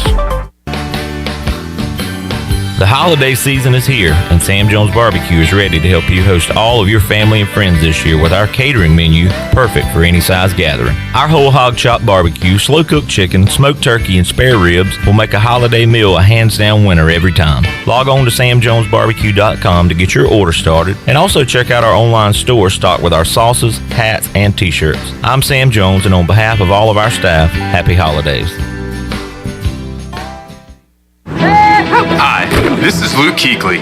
Last season, I was captain on defense. This season, since so many of us will be watching football from home, I'm football watching with Pepsi. And you know me, I pour everything I've got into it.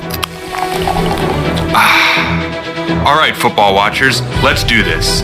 Opening click-offs. Here we go. Click on, click off. Click on, click off. Stretch that thumb.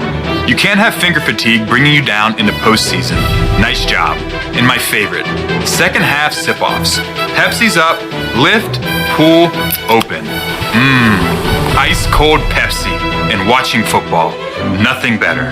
It's not game day without a delicious, refreshing Pepsi, the official soft drink of the National Football League. Head to your nearest retailer, grab your Pepsi before kickoff, then sit back, relax, and cheer on your favorite team. Pepsi, made for football watching. PR927FM.com is the Pirate Nation's home to stream Pirate Radio live or archived anytime. Steve Roccaforte, he is the associate head coach and recruiting coordinator. People don't understand how important that is. Those guys enjoy being around each other. They enjoy playing together. And I think they all have the same goal. They want to go to the NCAA tournament from here. They want to win championships. They want to go to postseason play every single year. They want to be mentioned in the top half of the league. And in order to do that, it takes a lot of hard work. It takes sacrifice, but it takes those guys working together. And I think they will. PR927FM.com, the voice of the Pirate Nation. This is Coach Gary Overton, and you're listening to Pirate Radio, the voice of the Pirate Nation.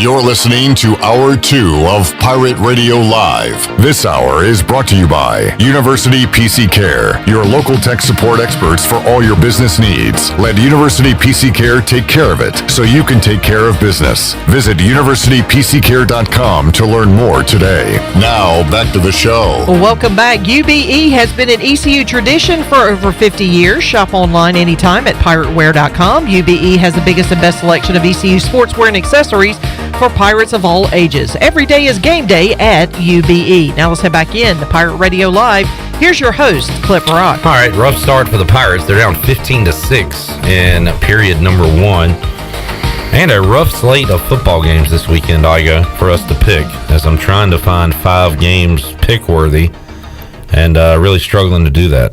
I'm not hype about college football at all. How about you? I'm not either. I mean, kind of like you said, like when ECU is playing and doing pretty well in college football, I'm more in tune with the college football landscape. Same with basketball. Like baseball every year, I'm all about tournament projections as soon as possible. Where is ECU potentially seeded? What other teams are they battling with for a hosting spot? And obviously with college basketball, we don't really have to worry about the bubble watch or anything. Football has been a rough go the last 5 or 6 years. So. Yeah. But, to your original point, not many great games on the gridiron this weekend. Do we have Tulsa and Navy? Yeah, I put that one up there. We'll make a few picks coming up in a moment. First, let's talk about the story of the day. Blake Prohl announcing he'll be leaving East Carolina and entering the NFL draft. And I go surprising news to everyone. So here's a question. Why does it make sense for Blake Prohl to do this right now? Well, number one, he's got his degree, and you look at him, he's been productive for the past 2 years. You know, how much better can he improve his stock? I mean, sure, he could come back and have a full 1,000-yard season, but he's been healthy for the most part. Even though he's battled through some injuries, he's been pretty durable after some injuries early in his career. So the other big thing, too, from what I gather, his dad obviously very familiar with the draft process. I think his family did a lot of research. A lot of the maybe middle tier to lower tier receivers going to the draft are coming back because they want to improve their stock, and they feel like Blake has the shot to get drafted now. And the other thing, too, with Ricky's connections, a lot about getting a shot in the NFL is who you know. And you look at Austin Prohl, drafted in the 7th round by the Bills by Sean McDermott, who was on staff with Ricky Prohl in Carolina. So my thing is, I would not be shocked to see Blake be drafted by the Redskins or the Bills if he doesn't go in the middle rounds in the 6th or 7th round. With the Panthers connections there. Ron Rivera, Sean McDermott. Yeah. So I think it makes sense. I think he'll get a shot because of his name and his dad's connections, but whether or not he sticks will be up to Blake's performance. His brother did get drafted. He's been on practice squads as he made rosters, and I don't remember him actually playing. I don't think I could be wrong, but I know he bounced around to 2 or 3 teams, and he played in XFL with the Dragons. And he had a huge game in I think in the XFL opener, I want to say. But either way, the thing I like about Blake is he is bigger. He's 6'1". Austin was 5'10". Blake also, I think, is a little bit more of an all-around receiver. So I think Blake has a pretty decent shot, and he's really good on special teams. I mean, that's the thing with ECU. When they put him on special teams, he was highly productive. I mean, he wasn't a full-time special teams guy, but he could try to find a niche in that role. I don't think he's going to go out and be a 2nd or 3rd round pick, but maybe find a way as a late round pick and find a way to stick. I mean, nobody thought Adam Thielen or Chris Hogan or any of these dudes would have sustained NFL careers. You're just naming white guys? Yeah, I am. I mean, it's a comp. I do think he's similar to Justin Hardy and Zay Jones, but I think those guys obviously are more productive, and I think Zay probably had a little more speed, and I think Hardy probably a little bit better blocker. But the thing I worry about Blake, I think, is elite possession receiver, but can he get enough separation? Yeah. That's what Zay and Hardy have struggled to do. His strength is his hands, right? Yeah. I mean, he's got elite hands. He does. Can he get open on the next level? Can he break away from defenders? And he says he's going to work on some of that physicality leading up to the NFL draft. So we wish him the best. I saw you post Igoe, a very classy young man. So we're hoping for good things from him. Yeah, ECU needs all the NFL guys in the NFL that it can get. I mean, they're kind of fading quickly. Dwayne Harris is probably coming to the end of his road. Justin Hardy wasn't even with the team this year. Zay is in the last year of his contract. He's kind of been fading out with the Raiders. Linville Joseph is kind of... Linville's productive, but he's getting up there, He's getting up there in age. Yeah. I mean, I think this is year 10. It's funny looking back at the Blake thing. I heard mid-season that he wasn't renewing his lease, and he rooms with Tyler Snead, his best friend. So I was like, there was a bunch of rumors going around that he was going to transfer or something, but I think it was just this the whole time, that they were ready to move on to the NFL draft. And well, he was asked when he first started thinking about it, and he said around mid-season, right? So I mean, it lines up with what I heard, and I think they were just ready, especially with him getting his degree. I mean, that's the big thing. You see a lot of these guys have like a semester or two left, and they go ahead and they don't finish. They just go to the pros. And, for Blake to already have his degree, already be productive, I get it. I mean, yeah, he could come back and help his stock, but if his family feels like now's the right time, then go for it. The receiver position, one that ECU could lose a guy or two from and still be okay, you think? And who didn't play this year that's on the roster that you're excited about? Igoe, and then I believe you already mentioned a receiver you're excited about coming into the program. So who's a guy or two on the roster that didn't play that could make an impact in 2021 at that position? Well, the two freshmen are Tajee Hudson and Tyler Savage. Both of them have really good size. They're 6'3". Tajee's probably the more explosive athlete. Savage is kind of raw, but he's got some downfield ability too. They both have good size, and they both have a chance. And it seemed like Hudson made a pretty quick transition to receiver, and now if he can get a full offseason, I think he could be a guy that turns into kind of an all-around threat. I mean, the thing with Tajee is he has a chance to be one of those guys who you get the ball to him in space, and he does damage after the catch. And as good as ECU's been at the receiver position in recent years, they don't really have a guy who's been that dynamic after the catch. I mean, CJ is kind of he can break a tackle every now and then, but he's not going to catch a ball over the middle and elude 3 or 4 guys, take it to the house. Snead can do some of that, but they kind of need an X factor like that. So maybe Hudson can turn to that. He's played, but Josiah Hatfield's another guy that I think has to take a step forward. Yeah, we were missing his productivity for a lot of this year. Maybe he gets more snaps now. Omatosho is set to come back, so I think they'll be fine. They just got to have some guys progress. Michael asked if Blake doesn't hire an agent, could he return? I mean, he's hiring an agent. Yeah, he's not returning. If he didn't hire an agent, yeah, but he's hiring an agent. He already said today that he's talked to a couple. All right, Will says, what football players do you think will benefit the most from going through off-season workouts and spring practice? All the above. I mean, where to begin? I don't even know. Like the entire offensive and defensive lines, C.J. Johnson. How about Keziah Everett? Keziah Everett, who was in decent shape going into the spring, and then once quarantine happened, gained a lot of it back. So him for sure. J.V. McCray, another freshman defensive tackle that didn't play this year. Travion Freshwater. How about Malovic? I mean, can you Bailey Malovic do anything with his frame? Walt Stribling. Yeah. I mean, they're both 250 pounds. You got to be at least like 290, in my opinion, to really play offensive line effectively at this level at tackle. At least 280. But those guys like Mason Garcia, Tajee Hudson, Sean Tucker, everybody. I could run down one reason every player on this team needs a spring. Let's name somebody that doesn't. Tyler Snead. Yeah, Tyler Snead's pretty good, and he's not going to get but so much bigger. Isn't it crazy? If you ask me, all right, Snead, Prohl, Johnson, one of them has to, or one of them, you can only keep one of them for next year. I'm keeping Tyler Snead. Yeah, 100%. Yeah, I mean, that's not crazy to say, right? No. Now, going into this year, I probably would have picked C.J. Johnson. I definitely would have picked C.J. Johnson. But after Snead, what I've seen from Snead, that dude, he's automatic. The thing I talk about Blake's hands a lot, Snead only had one drop this year, too. So, he's got great hands, and he's shifty, and I don't know. He's really good. I don't know if this came from you or a poster on Hoist the Colors, but I think I joked about this when Travion Freshwater moved to the offensive side to tight end. I said, so what, is Jeremy Lewis going to now move back to the defense? Was that you or a poster saying that was potentially a possibility?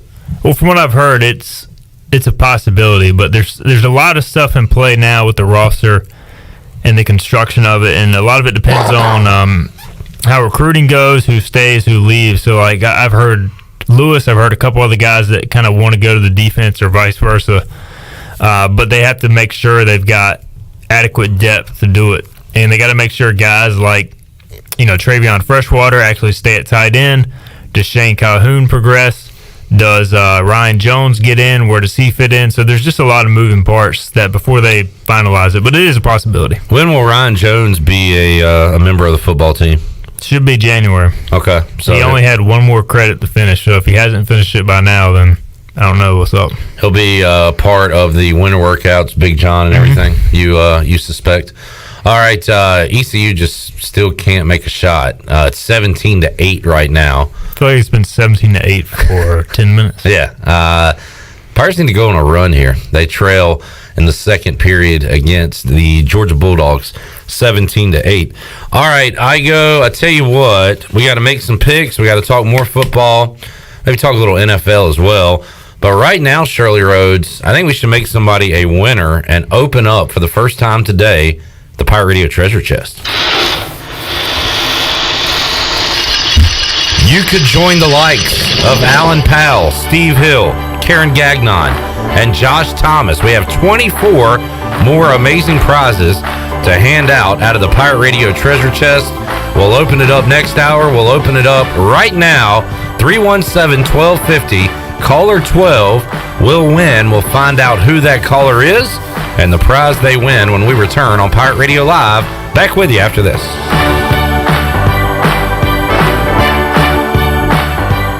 Here with Mike Mullis from Fixed NC. And Mike, you were telling me the other day, people ask you all the time, I didn't know you did that. What does that mean? You know, anything that involves property damage repair, call us first. If it's your crawl space, you've got interior humidity issues, a water loss, your ice maker line breaks, obviously fire and smoke, everybody knows we do those, but anything that involves interior or exterior property damage, we're your repair experts. Mike, how can everybody get in touch with you? 252-999-0001 or fixednc.com. Feliz Navidad. The time is now to celebrate your holiday fiesta at Chico's Mexican Restaurant in downtown Greenville. Chico's is the perfect place to get all your dear amigos together for some Mexican food and fun this holiday fiesta season. Call Chico's now to make a reservation for any large or small fiesta with all of your amigos. Also, remember to put a smile on your amigos' faces this holiday season with the perfect gift, a Chico's gift card. Chico's Mexican Restaurant in downtown Greenville. Happy holidays from Chico's. I'm Michael Vaughn with East Coast Grading and Utilities. Many of you know my dad, David Vaughn, and his work in putting in subdivisions all over Pirate Nation. But East Coast Grading and Utilities is not just for those type of big jobs. We're here for the homeowners. Whether it's concrete, driveways, hauling rock, or sand, whatever you need, East Coast Grading and Utilities can get the job done. Call us at 252-531-7494 or check us out on Facebook at East Coast Grading and Utilities. This is John Gavigan with the Gavigan Agency. Our top priority is doing what is best for our members. Whether you are buying a new vehicle, a new home, protecting your family with life insurance, or filing a claim, our agency will be there every step of the way. Our goal is to become a trusted advisor for you and your family for all of your personal and commercial insurance needs. Give us a call in Greenville at 756-1400 for a car, home, business, or life insurance quote today, and give us the opportunity to show you the benefits of doing business with someone who cares. If you are push mowing your yard using an inefficient lawn tractor or your current zero-turn spends more time in the shop than mowing your grass, it's time you look at a Hustler zero-turn lawnmower. Residential mowers from Hustler are built like tanks and drive like sports cars. All Hustler mowers have fabricated, welded steel decks. Don't settle on cheap units with flimsy stamped decks from big box stores. Come see Ron Ayers Motorsports. It will guide you to the right mower for your property and your budget. Find us at Ron Ayers Motorsports, Highway 11 north of the airport in Greenville. Get your ice cold Bud Light seltzer here. Even though you can't go to the game, doesn't mean the game can't be brought to you now here. Just go to budlight.com/delivery. That's budlight.com/delivery. Give me 2 mangoes. Coming at you. It's a little short. Ow. Sorry. You know what? I'm just going to walk them over to you. Whenever there's a game to watch, there's a Bud Light there. Enjoy responsibly. Anheuser-Busch, Bud Light Beer, and Bud Light Seltzer, IRC Beer in Texas, St. Louis, Missouri. Hey, Pirate fans, get ready for a winning season and get things done right with a John Deere tractor package from Quality Equipment. You can't afford to lose on your home turf, so we'll help you get the driveway done right at the right price.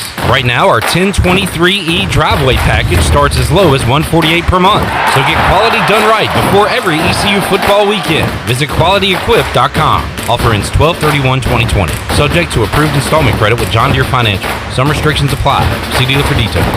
Hi, I'm Annalie Newhoff. And I'm Rob Campbell. And we are with CopyPro. We have been locally owned and operated here in Eastern North Carolina for almost 50 years. CopyPro is the leader in office technology. Does your business struggle with keeping printing costs low or producing professional documents? Here at CopyPro, total customer satisfaction is our #1 priority. We have a variety of solutions to help reduce your printing expenses and make your business more productive. Call us today at 1-800-682-6558 or online at copypro.net. CopyPro, we are the professional office systems people. This is Brian Bailey, host of The Brian Bailey Show, and you're listening to Pirate Radio, the voice of the Pirate Nation.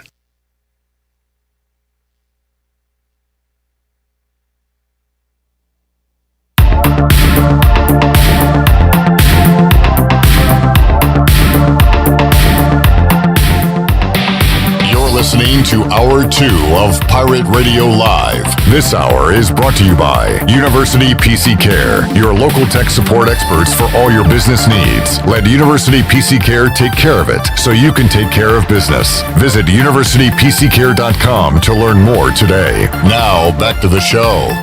Welcome back. Domino's of Greenville has 3 locations to take care of you. Take advantage of the week-long carry-out deal of all 3 topping pizzas for only $7.99. Order online today at Domino's.com. Now let's head back in to Pirate Radio Live. Here's your host, Clip Brock. All right, back with you on Pirate Radio Live on a Thursday.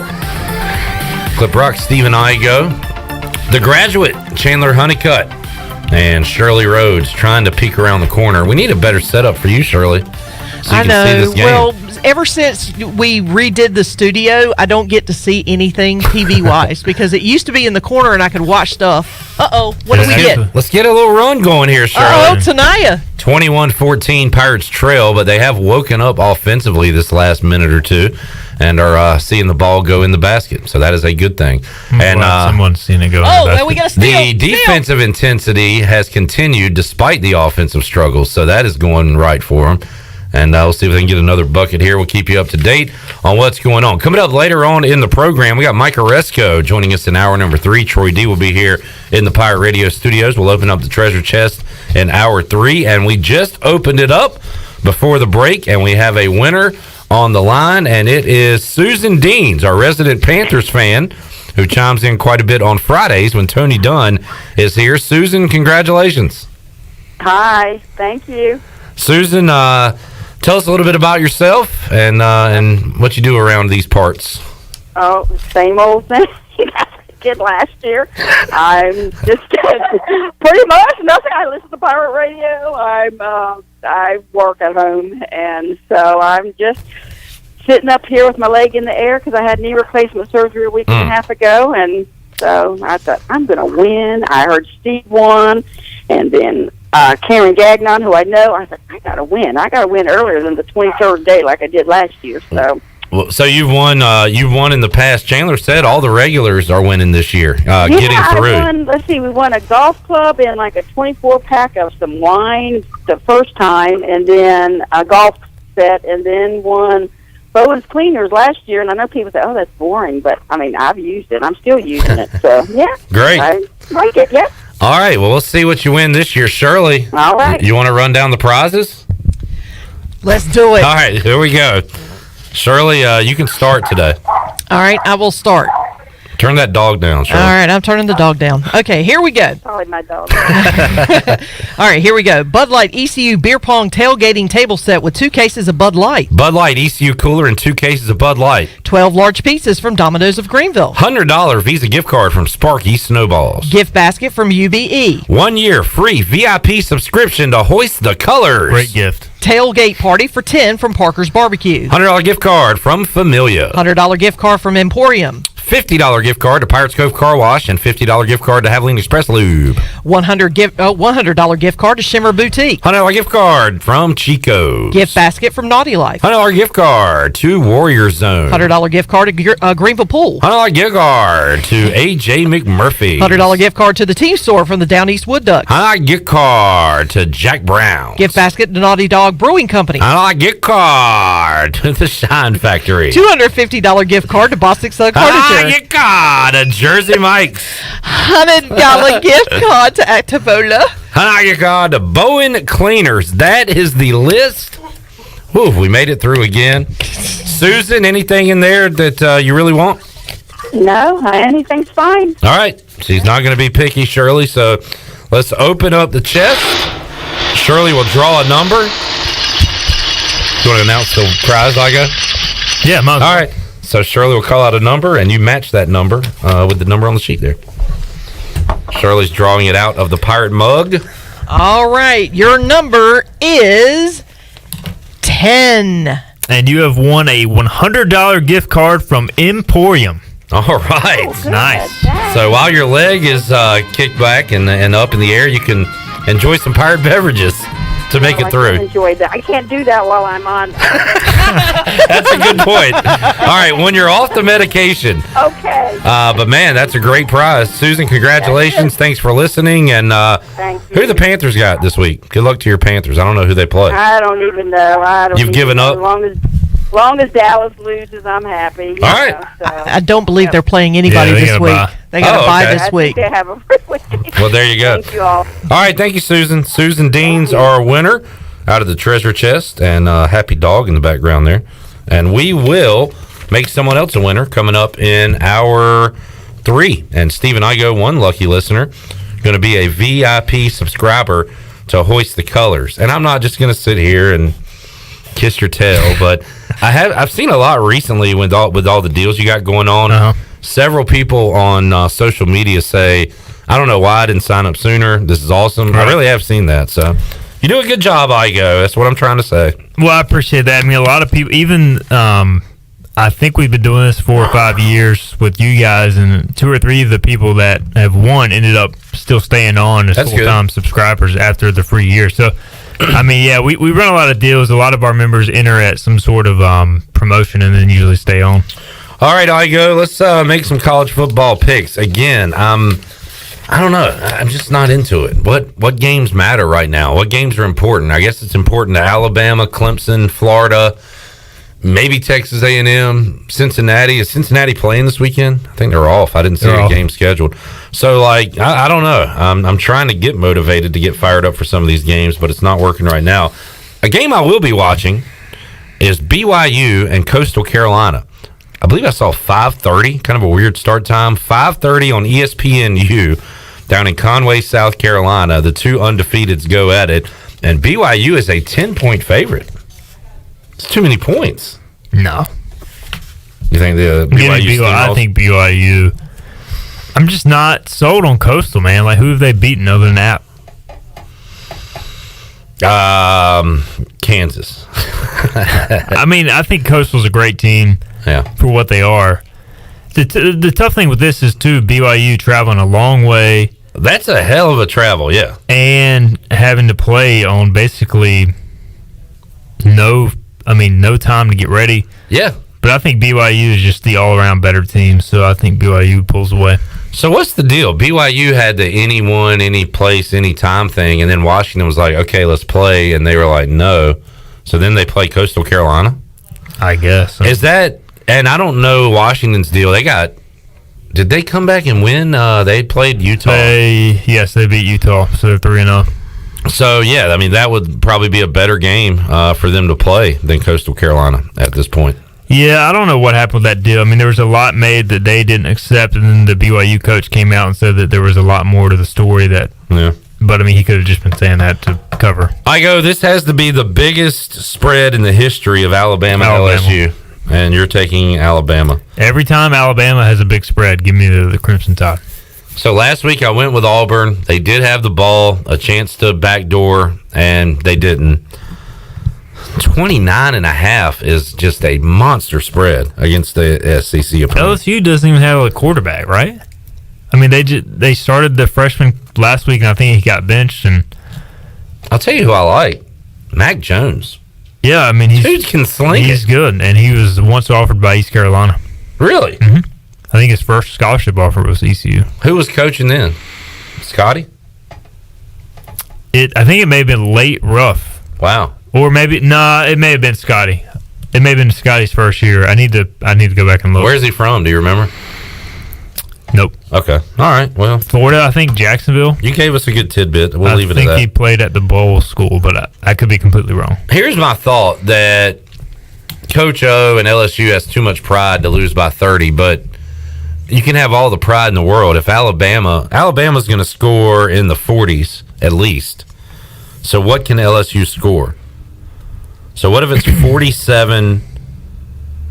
Yeah, give me Alabama. I can't talk myself into LSU. Mac Jones did play at the bowl school in Jacksonville, and he was offered by Scotty's staff. Interesting. So let's see. He was like maybe a year, 2 years after Tua? He was offered by ECU January 25th, 2016. So that was would have been one of Scotty's first offers. Yep. We want Mac Jones. No. He was offered May 5th, 2015. And then visited by Scotty's staff. So he was offered by Ruff McNeil. And Dave Nickel. Dave Nickel. He said, look, Ruff, I got a dude that you need to go see. It's Mac Jones guy, man. He is a real dude, and we need him on this team. How about that? All right. App State is a 2.5-point home favorite against Louisiana.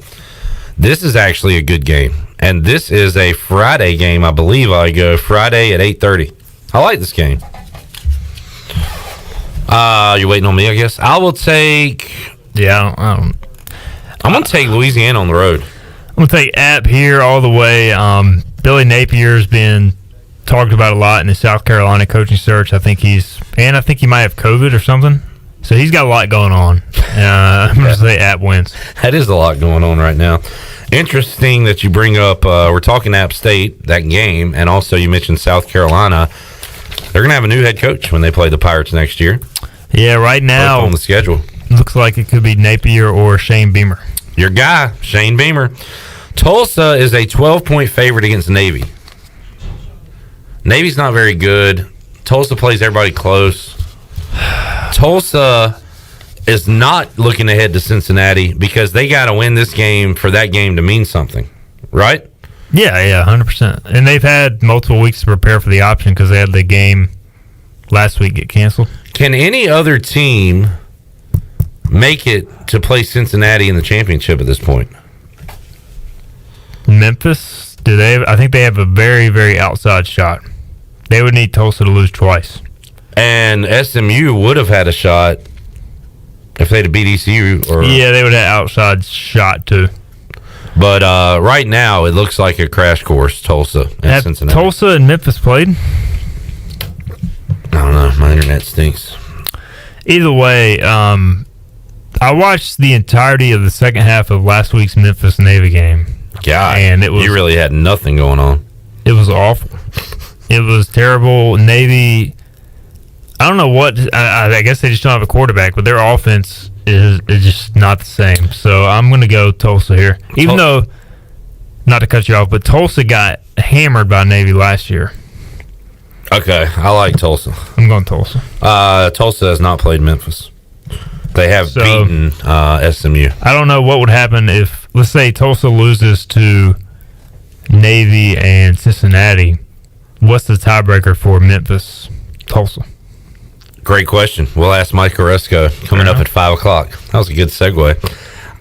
If Tulsa wins Cincinnati at Tulsa next week, can we get a primetime spot for that? 3:30 ABC. You think so? Yeah. I mean, they got to put that on a good spot. All right, and boy, I was struggling with the fifth game. I'm sorry, Igoe. I got Miami Duke. Is anything else? We didn't go A&M Auburn? No, but we can. I would much rather do that than Miami Duke. I can't pick Bo Nix again. I don't know what the spread is. Oh, Texas A&M 6.5. I will take them. I'm going to go Auburn here. Auburn. All right. A&M loses. I will take. I kind of hope they do, just to get them out of the playoff. I mean, talk. how stupid is it that they're going to get to play Alabama again, even though they already got just absolutely destroyed by Alabama? Well, they're not going to play Alabama again. 4 versus 1 if they make it into the playoff. Oh, I see what you're saying. Like, because Florida, here's what's going to happen. If A&M wins out, Florida's going to lose to Bama in the championship. So they're done. So they're out. And then A&M, if like Ohio State or Clemson or Notre Dame drops, it's going to be A&M versus Bama. And we've already seen that game. We've already seen Alabama just destroy them. What do you think is going to happen right now? It depends on the ACC championship, or does it? Do both of those teams make it? If Clemson loses again, they have to be out. They're out. The 2-loss team should not be out. If Notre Dame loses by less than 20, I say they're in. I think they're in, unless they lose by 50. So that would leave one more spot with Bama. And then do you go Ohio State, who's going to be like 4-0? 4-0? I mean, this is so stupid. And I get it, like Ohio State, they're probably that good. But should a 6-0 team really get in? Yeah. To a college football playoff? I mean, I don't know. I mean, they're not going to lose to Michigan State or Michigan. I will say it's kind of tough to put Cincinnati ahead of a one-loss. A&M's only loss was to Bama, right? Yeah, but they got smoked. So it's like, do they... Yeah, but so is Cincinnati if they play Bama. Yeah, but at least give them a shot. We already know what's going to happen to A&M. True. Now, they'll never do it because they'll be... What will happen is if Notre Dame loses, they'll slide A&M to 3 and Notre Dame to 4 just so they can avoid that rematch. Even though then A&M will get their teeth kicked in by Clemson. So, I don't know. I mean, honestly, I'm about over the college football playoff. I don't pay any attention to it because I think until they expand to 8, like teams that deserve to get in, like Cincinnati, UCF will never get in. John Gilbert talking at halftime on the ESPN Plus broadcast as the Pirates are down 7 at the half. So they're within striking distance, Igoe. They are down 25-18 at halftime to Georgia. All right, wrapping up this hour with Stephen Igoe. Igoe, you'll be in Minges on Saturday? I will be in Minges Coliseum. Minges, as the Pirates take on Radford. Interesting Monday coming up. Washington versus the Steelers at 5. ECU versus Wilmington at 5 o'clock. And then you're hosting the show. And I will be here at 5 o'clock. You're going to get split granny screen? No, because according to the coverage map that Steve Ullman shared with me, the Washington-Pittsburgh game will not be on here in Eastern North Carolina. So what will be on? Just news? Whatever Fox shows. Brian North? At 5 o'clock. We're all going to complain to Brian North. And Ariel. 31 minutes ago. He used to be there. Yeah, we're going to complain to Ariel. 31 minutes ago, Brandon Manning says, exactly, Igoe, let's talk baseball. I don't know why he said that. But I was saying the only thing I get like fired up about is baseball, right, because it's the only thing ECU's nationally, like when you think about it, it's the only thing they're nationally relevant in terms of they can win a national championship right now. Since swimming and diving's gone. It doesn't even count. Don't even get me started. Okay, all right. I don't want the swimming and diving mob to show up outside Pirate Radio studios. Well, they tweet at me every now and then. Okay, all right. Just putting it out there. No, you're right. Anything on baseball? What are they doing right now, Igoe? Cliff Godwin's got camps coming up. I think right now they're all home. Yeah, but every time I see the ECU baseball team, when we used to be able to cover practice, they would all be running and drinking protein shakes. It was like the most amazing thing. Like it was like a military operation. They would go straight from the weight room to the hitting facility, and they would just be downing these protein shakes. Like Cliff has it down to a science. He knows how to run a program, and obviously they operate at an elite level. Freshman, you're most excited to see for ECU baseball? Who's the first baseman guy that he's fired up kid about? From Maryland, Josh Moylan. Yeah, probably him. I mean, he's supposed to be a a cross between Spencer Brickhouse and Bryant Packard. So, wow, let's give him way too many accolades. I shouldn't say that, but that's just kind of the vibe, and that's what I'm hearing. A lot of talk, and I say this because I think Aaron Fitt said something about him, but Connor Norby, he's got a shot. Like I don't know. He kind of went from a guy to now.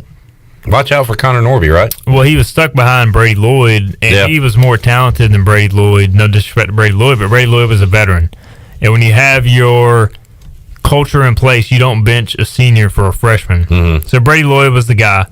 Connor Norby learned. Last year, he started off very hot and the season ended. So we just never got to see a full very small sample size, but he was over 400, I believe. Yeah, he hit the wall extremely well. Yeah, so. All right, Brandon, there you go. A little baseball talk to wrap up the hour with Igoe. All right, Steven, thanks for hanging out. All right, bro. Who your Broncos got this week? They got the Chiefs on Sunday Night Football. God, why did they not flex that game out? I have no idea. I guess so they could talk more about the quarterback situation, but I'm terrible. I am dreading watching that game. Need to watch The Undoing. I watched that on HBO. I'll check it out. Yeah, do that instead of watch the Broncos Chiefs. All right, we will take a time out. We will come back. We will set up hour 3 of Pirate Radio Live. It's going to be a big hour. Mike Aresco going to join Troy D and I. Also, we will open up the treasure chest. Once again, Susan Deans, a winner earlier in the program, taking home a $100 gift card to Emporium. We will make you a winner, another winner, coming up in hour 3 of today's show. That's ahead on Pirate Radio Live. We're back with you after this.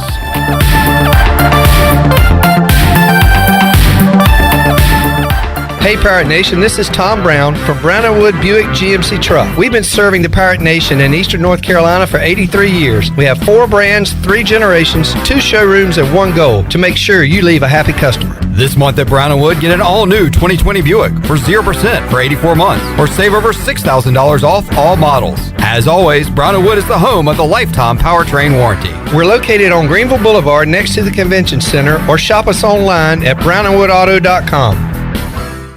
Your CBD store in Greenville has the highest quality CBD products in the country. Your CBD store is the first and only brand that carries USDA certified organic products such as gummies, honey sticks, and high absorption water soluble liquids, which are all made in the United States. They even offer products for your pet. The educated staff will help you answer any questions, and you can stop in anytime to get a free sample. Your CBD store, locally owned and operated, open Monday through Saturday 10 to 6, right beside Duck Donuts in Greenville. This holiday season, get the perfect stocking stuffer from our friends at Sawyer's Fun Park. If you purchase a Sawyer's gift card now, they'll add bonus bucks to it. Here's how it works. Buy a $20 card, get $10 added on. Buy a $40 gift card, and you get $20 added on. If you buy a $60 gift card, you get $30 added on. Or if you buy a $100 gift card, you get $50 added to that card. It's bonus bucks. Going on now, only at Sawyer's Fun Park on Quarry Road in Winterville. In studio with Dr. Shondell Jones today from Kinetic Physical Therapy. Dr. Jones, you guys offer more than physical therapy. Oh, yes, absolutely. We have more than therapy services, and, we have a lot, but a lot of people don't know that we offer personal training and even health coaching services. We have personal trainers that will actually come right to your home, do a personalized workout plan with you, and our health coaches will help you meet goals and solve problems for those health challenges you wanted to solve but just haven't had a chance to get to yet. Hey, to learn about our packages and deals, you can go right to our website at kptonline.com. We're midway through bath time, and 2 medium, 2-topping Domino's pizzas for $5.99 each have begun their drive to the Smith's front door. That's a GPS-enabled custom delivery alert, folks. The newest improvement to the Domino's tracker, saying Domino's will be there in 2 minutes. They're calling it audible. Bath time's now rinse time. They've got 1 kid dry, 2 kids dry. The pizzas are here. They made it to the door. The kids are clean enough. The new Domino's tracker with GPS worked again. 2-item minimum. Pan pizza will be extra. Ask for this limited time offer. Prices, participation, delivery area, and charges may vary. Been pulled over for speeding and written a ticket? Then you need to call O'Neill's Speedometer Service in Greenville. O'Neill's can calibrate all vehicles for speeding tickets. All-wheel drives, no problem. 18-wheelers, no problem. Motorcycles, no problem. O'Neill's can also repair instrument gauges that have stopped working. Whether you drive a Ford or GMC, Greenville's trusted speedometer shop for over 30 years is O'Neill's. Call today for repairs or calibration work at 756-5050. O'Neill's Speedometer Service. Go Pirates. Weekdays are a great time to visit North Carolina state parks. The best time to learn about nature is to be able to look, listen, and feel its natural beauty. A visit to the North Carolina state parks is perfect for homeschoolers, scout groups, and teachers looking for a fun field trip during the week. You'll be amazed at all the natural wildlife you'll see when you experience the beauty of each North Carolina state park. Visit ncparks.gov to get all the information on the closest park near you. The best place in Greenville to unwind and have fun is AJ McMurphy's. AJ's is open every day with great food and great drink specials. During the week, stop by for open mic, music on the patio, or sports trivia with me, Clip Rock. The weekends are made for football. Watch every game in college on Saturday, and every Sunday is Fun Day with the NFL ticket. Follow AJ's on Facebook, Instagram, and Snapchat to see their features menu and weekly lineup. AJ McMurphy's, Turnberry Square at Bells Fork, and online at ajmcmurphys.com. This is Pirate Radio, WGHB Farmville, 1250 and 92.7 FM Greenville, WDLX Washington, 930 and 104.1 FM Washington.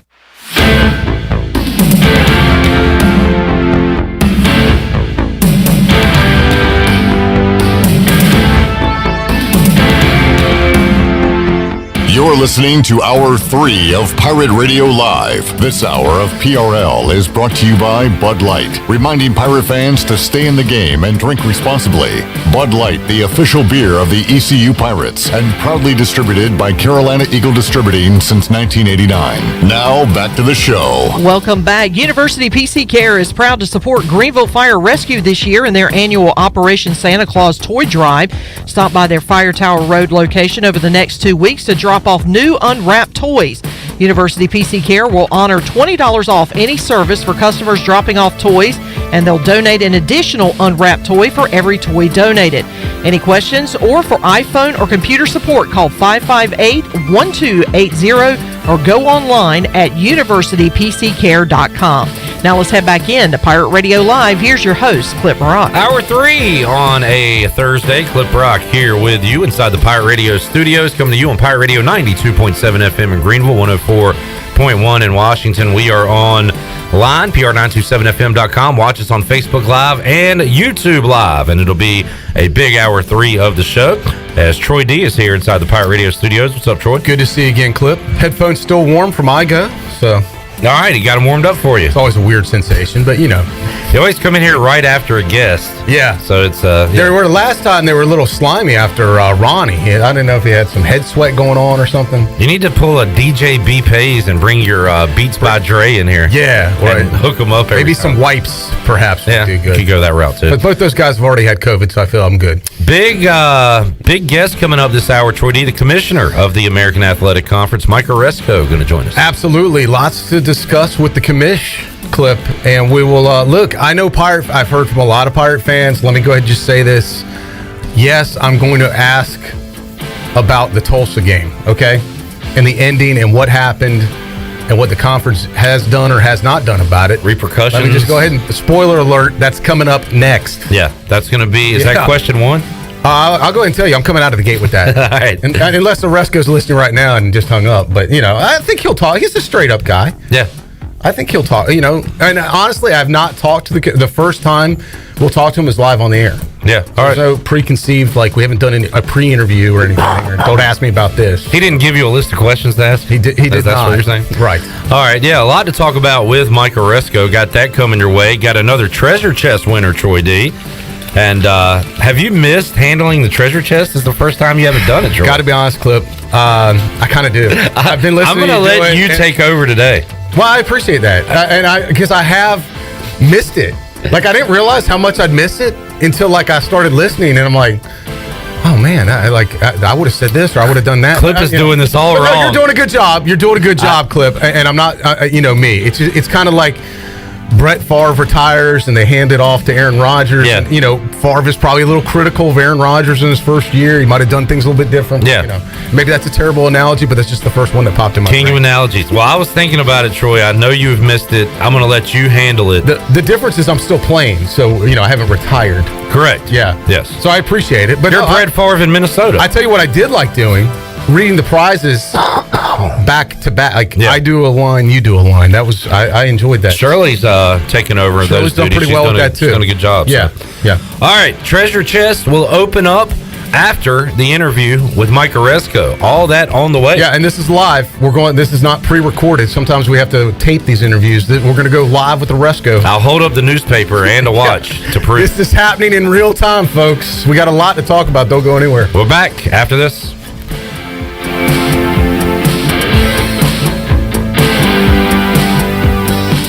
It's bow time. Sometimes the holiday season is your busy season. You gotta get a tree, decorate the tree, stop your 8-year-old from climbing the tree, buy presents, wrap presents, return presents, hog tie some garland, hunt down those decorative pine cones, and take in the warm glow of red and green traffic lights. Mostly red. Why not drop a big bow box on it? Because with a sleigh full of boneless or bone-in chicken, biscuits, fixins, and tea, if it's Christmas time, it's bow time. Christmas presents are great, but Christmas cash is awesome. This is Vince from Play It Again Sports in Greenville, and it's time for us to help you turn around the stuff in your house into cash. Clean out your closets and garages for cash today. We're buying sports equipment for baseball, softball, golf, tennis, lacrosse, hockey, and more. We're buying bicycles, skateboards, snowboards, water skis, treadmills, ellipticals, dumbbells, and more. Play It Again Sports, your home for Christmas cash. Just past the Cracker Barrel on Greenville Boulevard. Find us on Instagram and Facebook. Hidden phone trade-ins, hidden plan requirements, hidden catches. You won't find any of those at US Cellular because we do things differently. And that means you can get the Samsung Galaxy S20 FE or Google Pixel 5 for free with no hidden requirements all season long. US Cellular. Upgrade to fair. Terms and conditions apply. See store uscellular.com for details.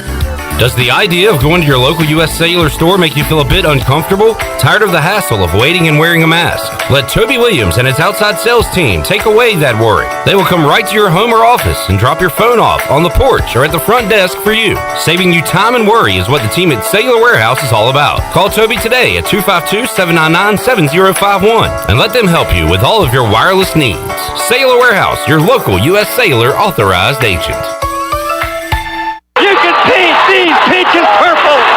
Classic sports moments never get old, and neither does classic food from CPW's. CPW's classic menu is back with all of your favorites like tortellini CPW's, Cajun chicken and pasta, classic lasagna, the garbage pizza, the stromboli, calzone, Atlantic salmon, the Cajun fried shrimp wrap, and more. Start every meal off with your favorite beverage and CPW's fresh baked bread and garlic butter. CPW's, serving classics in Greenville since 1995. Stanton Square near the hospital. You've seen it on TV, and now you can experience it for yourself. Introducing the Warrior Zone, Greenville's first and ever only Ninja Warrior training facility. This is John from the Warrior Zone, where community, fun, and fitness collide. We offer weekly ninja training classes, memberships, one-on-one coaching, competition teams, and open gym. Not a ninja? No problem. We work with everyone and want people to feel encouraged when they leave Warrior Zone. Make your life better with Ninja Fun at the Warrior Zone. Old Tall Road, next to Plant and Sea at warriorzone.ninja. The holiday season is upon us, and have you been naughty or nice this season? Well, it doesn't matter at the Naughty Life, because no matter who you are, you can find the perfect gift for anyone. This holiday season, stroll the new and improved streets of downtown Washington. Be sure to visit the Naughty Life for the latest Yeti products, signs, clothing, home decor, and many other unique gift items. Plus, their gift wrapping is fantastic, and my favorite, it's free. The Naughty Life on Main Street in downtown Washington. Banking is banking until service is not the same. This is Eric Clark from Select Bank and Trust, and this year has been unusual, but we have continued to focus on what has always been important to us, our customers. When businesses needed access to the Paycheck Protection Program, our team of local bankers worked around the clock to successfully keep our customers open and their employees working. Wouldn't you like to deal with a bank that is responsive to your needs, can make local decisions, and cares about you, the customer? We are Select Bank and Trust. Bank local, bank select. Member FDIC, equal housing lender. This is Mike Houston, head football coach at East Carolina University, and you're listening to Pirate Radio, the voice of the Pirate Nation.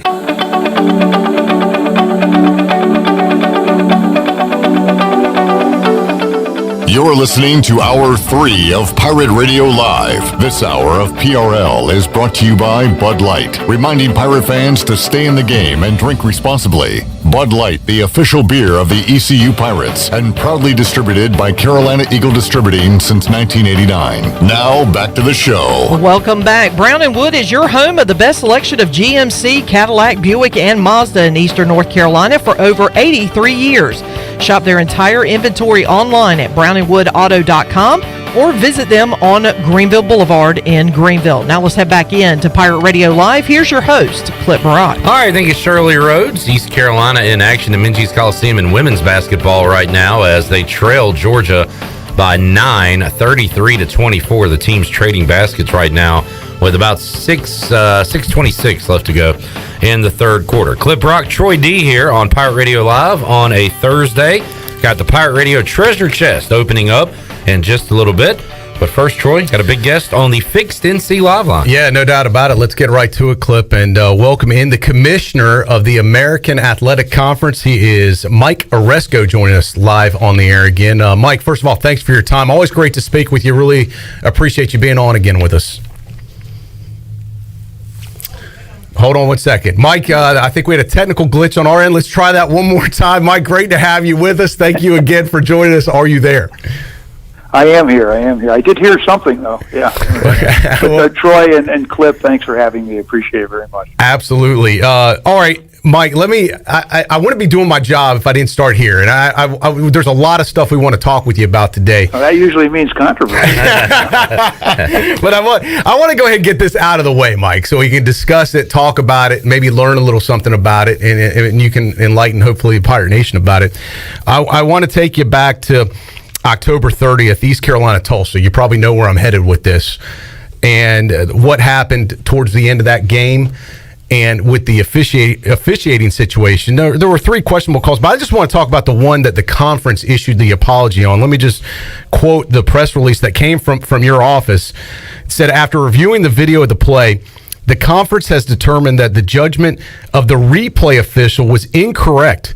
The ball carrier did not regain possession of the ball, and the ruling on the field awarding the ball to East Carolina should not have been reversed. That came from a statement, basically an apology from the conference to East Carolina about that call that basically cost East Carolina the game. Mike, my first question is, what has happened to that official? Was he reprimanded in any way or dismissed from his duties? What happened to the replay official that was responsible for that? Yeah, we don't get into that, but they're definitely we have processes to go through that, and I'd rather not get into it. But we hold our officials accountable. We absolutely do, and we took a hard look at that one, and we took the appropriate steps. But I rather not get into that. But we definitely it was an issue, and we definitely dealt with it. Let me put it that way. Did you see were you able to watch the end? I assume you were able to watch the end of the game, if not live, at least on a replay. I watched it live, and I watched a number of the replays. And we don't usually issue a statement, Troy, unless there's a really. In fact, in the 9 years going on, almost 9 years, I've been commissioner. I'm not even sure we've issued any statements. We haven't had to. But in this case, we felt that it was an egregious situation, because it was not it's not a judgment call. We don't talk about those. They happen. We all know they happen. But we were concerned on that one because, it's indisputable video evidence is the standard. And so consequently, we felt that in this particular case, it was pretty clear, pretty evident. And we talked to our head of officiating, Brian Platt. We talked to Dennis Hennigan, who with the ACC oversees our officiating program. We have a relationship with the ACC, and they agreed completely, with what I felt I saw, and our head of football, Scott Draper. We never interfere with calls. We never do anything like that. But we asked if our officiating people felt the way we did, and we ultimately decided that the conference office in this needed to, essentially the word would be man up and make a statement admitting that we were wrong. Because if you look at the video, again, it was ruled a fumble on the field, and the ball was never really regained, by the receiver. You could see it, and so consequently, we felt we had to do that. But it's unfortunate, and there were a couple of other calls in that game that went against ECU. So it was a tough in that last drive. There were a couple of ways that they could have potentially won the game, and you feel bad when that happens. But again, the game's over, and there's not much you can do. But we felt that as a conference, we should point out that that's how we felt. Well, I was going to ask you if that's ever happened before. You mentioned earlier that was the first time since you've been running, since the conference has come into existence, that you can remember this happening. I want to talk about the logistics of the call, because I think the thing that frustrates Pirate fans the most is officials on the field in real time. Mike, mistakes are going to happen, and sometimes things could go either way, especially in real time. I think the goal of the replay official to tap the brake, slow things down, take a look at it, multiple angles, take your time, and then be able to get it right and be able to fix a call that was wrong on the field, not fix a call that was right on the field. I guess that's the most frustrating part, that this is not an attack on the officials on the field, but this is something that the guy in the replay booth that has all the time he needs to get it right still couldn't get it right. What changes are you making as a result of this? We just do additional training and reinforcing the notion of indisputable video evidence. It's not even a question, Roy, of was it the right or wrong call on the field, because the job of the replay official is not to re-officiate the call, not to re-officiate the play, essentially. And that's been an ongoing issue. And in fairness to the replay officials, it's a tough job, and you're tempted, you're tempted to, what's the line between indisputable video evidence and essentially, going against a call on the field and re-officiating the play? It's not necessarily, a clear line sometimes. It really isn't. So let's be fair, but we try to stress and we reinforce with our officials, and it becomes a priority, a point of emphasis with our replay officials. There has to be indisputable video evidence to overturn the call on the field. And sometimes there isn't, but people will look at it and say, gee, that didn't look like a good call. I'll do that myself sometimes. I'll say, gee, if that call had been, a different call on the field, if it had been the reverse call on the field, it probably wouldn't have been overturned either. So, usually these are close calls. Obviously they're almost always close calls, and so they could go either way. So it's not a question of taking the right call and overturning it. It's more a question of, okay, and we thought that the standard wasn't applied here, and so certainly that was reinforced, with all our replay officials, including that replay official. And again, it's just one of those things, Troy. It happens. Again, I can't recall one, and we've had some calls that were controversial. We had a call, for example, a year ago in the Temple-Memphis game. You may recall there was a pass to the tight end of Memphis that would have put them in fourth down play, would have put them in pretty good range for a field goal, and they still had time on the clock to get even closer. So they obviously could have won, an important game against Temple. And that play, I believe, was called a completion.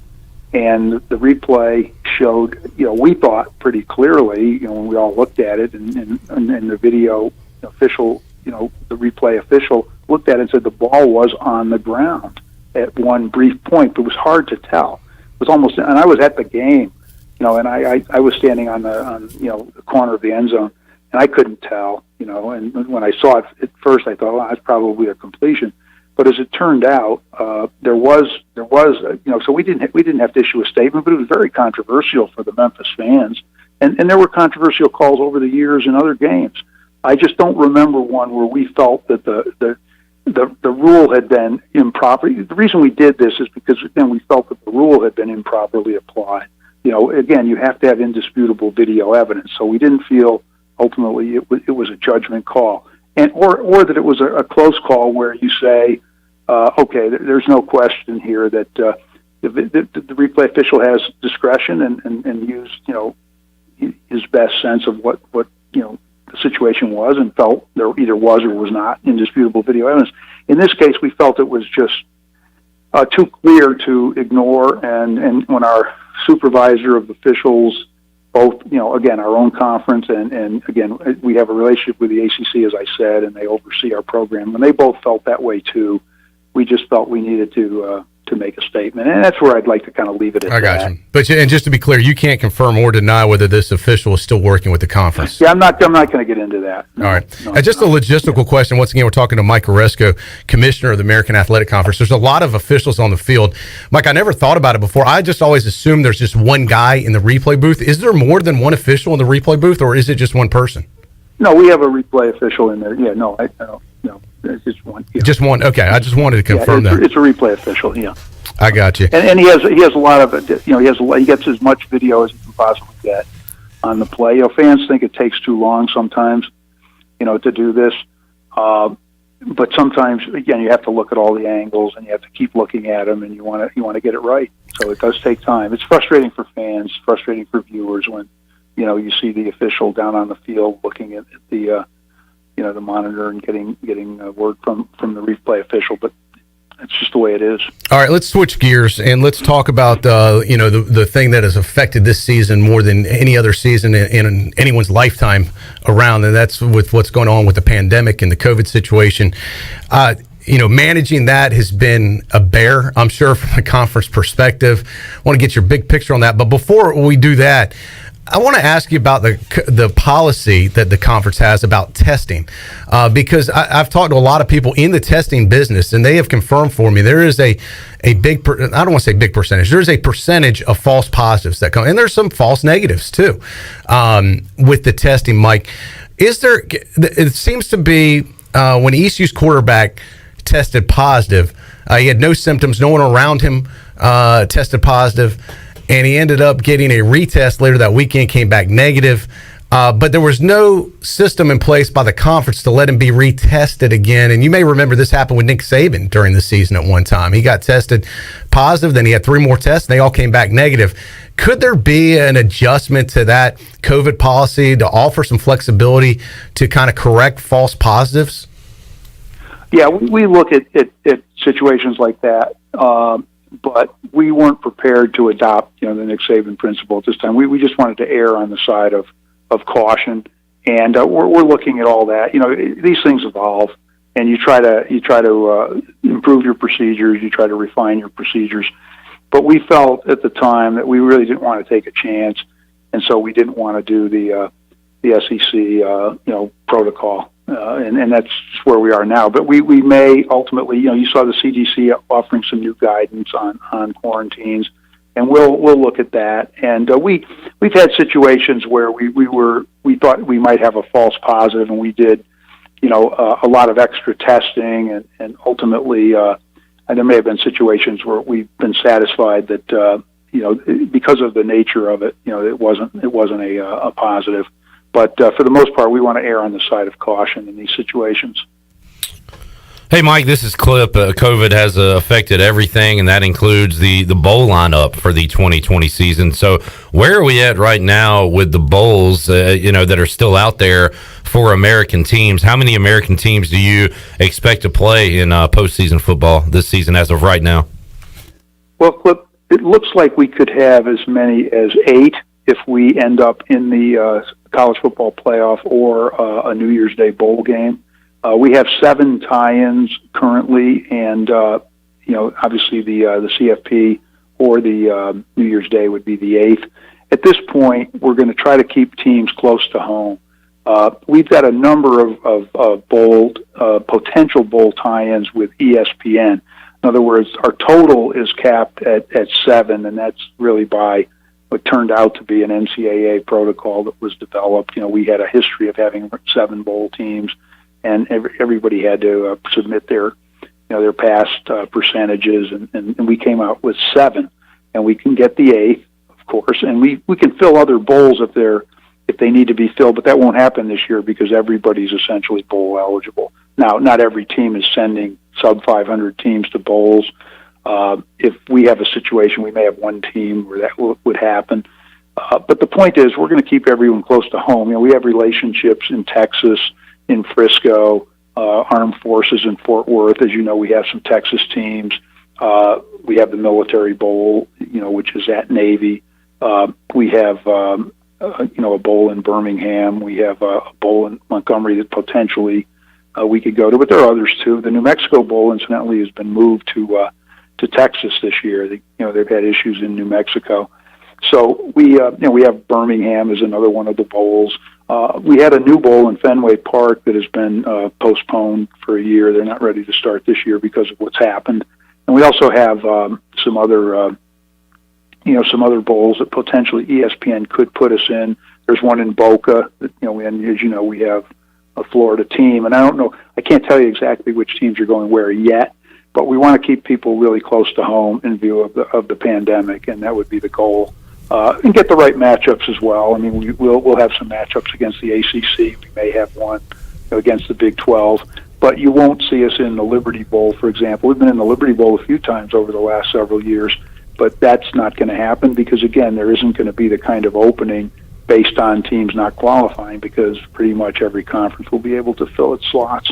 Mike, if Cincinnati wins out, I know you'd like to see them in the college football playoff. Do you think they'll be able to get that opportunity? It just seems like the whole system is weighted against conferences like the American, so they can't break through. What is your argument for that, and what is the likelihood of that happening?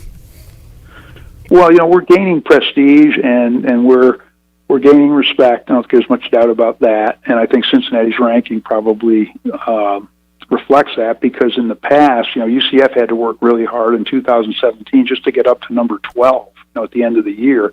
And Houston had an outstanding team. I think it had 17 NFL players from that team in 2015, and they were, I think, 10-0 at one point, and they were ranked 18th.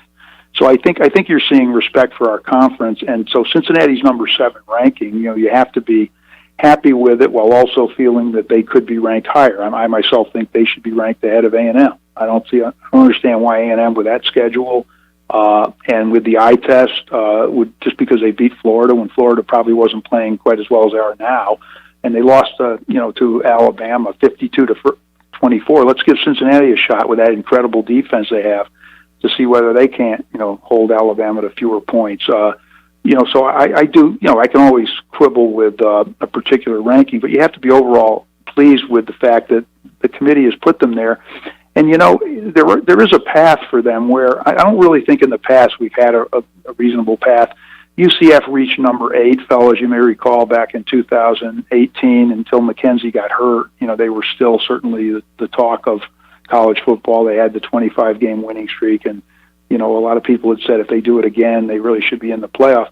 But they were ranked 8th, and it was clear they probably weren't going to. It didn't look like there was much of an opportunity for them to move up based on whom they had in front of them. And then it looked like there were also ways where they could drop right out if they lost a game, So this time I think you're seeing more respect. And the fact is Cincinnati is an outstanding team, and they've got, you look at the eye test, you look at the other things, but look at the teams ahead of them. A&M, I think I can make a case for Cincinnati over A&M, even if A&M wins out. But they may, who knows, they may stumble at Auburn. That's going to be a tough game. Florida could lose a second game against Alabama. If they beat Alabama, then there might be a fair chance that 2 SEC teams, could go, but you never know. And then you have Notre Dame could beat Clemson again, a 2-loss Clemson team. You've often seen some upsets late in the year that you never expect. Virginia Tech plays Clemson at home, I think, and you just never know with these kinds of games. So a lot can happen. There's also Ohio State. Will they play enough games? And now that would have me talking about one of my, primary concerns and one of my primary complaints. I just think that number of games should matter a lot more. It's mattering. It's clear that the committee has made it matter. There's no doubt about it. If you look at where they put a lot of the Pac-12 teams and but other times you wonder whether it does matter because you'll see a 2-1 team, played 3 games and lost one of them and is still ranked, in the top 20. And then you have a team like Louisiana that until recently hadn't even been ranked, and they went and beat Iowa State by 17 points up there and have a really good record. And we used to face that kind of issue with our teams, so now. But, the other thing is, of course, You've got, Ohio State could be an issue depending on how many games they ultimately play, even though they're obviously a good team. But again, a lot of these P5 schedules are not as good as you might think they are, and our schedules are very good, as well. All right. We're just a better conference than we've been, and one of the problems is we are good, and UCF could win a lot of the G5 leagues and could compete in any P5 league, but they've lost 3 games to pretty much our better teams. Cincinnati, they lost to our top team in a terrific football game. They lost to Tulsa, which is our second best team, arguably right now, and they lost a tough game to Memphis on the road, which at the time, was really playing well and an offensive powerhouse. They slipped a little bit, but they're still in the race.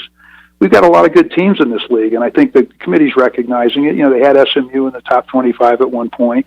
They, in fact, they're in the top 20. They have, Tulsa there. UCF, had they probably lost one fewer game, might well have cracked the top 25 with that incredibly high-powered offense. I mean, there's no P5 team that would have wanted to go in and play them in Orlando when Cincinnati did. And if you look at Cincinnati, one of the things I say, fellas, is when you look at this, and when I'm campaigning for our teams, I try not to, I try not to just, create something out of whole cloth and basically have a foundation made of sand. We have good teams. And if you look at Cincinnati, that defense probably has 6, 7, 8 players that are going to play in the NFL. I don't know if you're aware of it, but in 2015, when Temple played Houston in that championship game, 27 of those players played in the NFL or play in the NFL now. And we had 17 in the 2017 game between UCF and Memphis, and how good UCF was that year. Memphis was really good. UCF beat Auburn in the Peach Bowl, and Auburn was 7 in the country. So we've had a lot of players like that, and they've got tremendous players on the offensive side of the ball at Cincinnati as well. They got a veteran quarterback who probably is the most dynamic dual threat guy in the entire country. His speed is very deceptive. He's experienced. James Hudson, the left tackle, has stabilized a really, really strong offensive line. This is a big, tough team, and they're really good. And they destroyed some teams in our league who are really, really prolific offenses.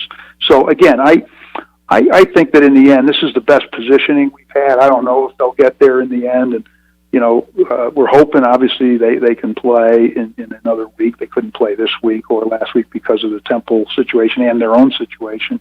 The virus has hit us pretty hard at the end. It's hit everybody pretty hard, and we're doing it. And I think the protocols are working because we are postponing games or canceling games because we think it's warranted and it's a safety issue. But we're all struggling with that right now. All right, so you do think Cincinnati should be? I'm just kidding, Mike. I'm just kidding. That was a good breakdown of the Cincinnati situation. Let's switch gears.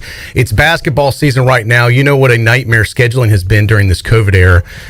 Was there any thought, once again, we're talking to Mike Aresco, commissioner of the American Athletic Conference. Was there any thought, Mike, especially in a year that there's hardly any fans in attendance, and really it's just about the games right now and trying to get the games in, to play what I would kind of consider somewhat weekend games where, let's say, East Carolina has to play Memphis this year, and they go to Memphis and they play it on a Friday and then again on a Sunday, or play on a Thursday and then again on a Saturday, kind of like in the NCAA tournament where the teams can play games not back-to-back but every other day, where you limit the travel and you go ahead and play that team twice, or someone comes to Greenville and they play twice every other day, or even back-to-back days potentially. Would this have been the year to kind of give that a try and test run that and really cut down the travel in half? Well, first of all, it's a really good question, and it was a couple of conferences. I'm not quite sure how many are doing that. They adopted that scheduling model. None of the major conferences did. We felt we still wanted to do the home and away model. We still wanted to try to play, as much of a normal schedule as we could. But here's a couple of things about what you just said, and again, it just shows that you really hit on something that. Has been discussed by a lot of people, and it was discussed within our conference as well. What happened here, we decided to go to a 20-game full round robin in basketball so we could play 20 conference games. We found that in football, it was easier to control the testing and all the protocols when you're playing within your own conference, because you've got a medical group that has been talking, to each other, for literally 8 or 9 months.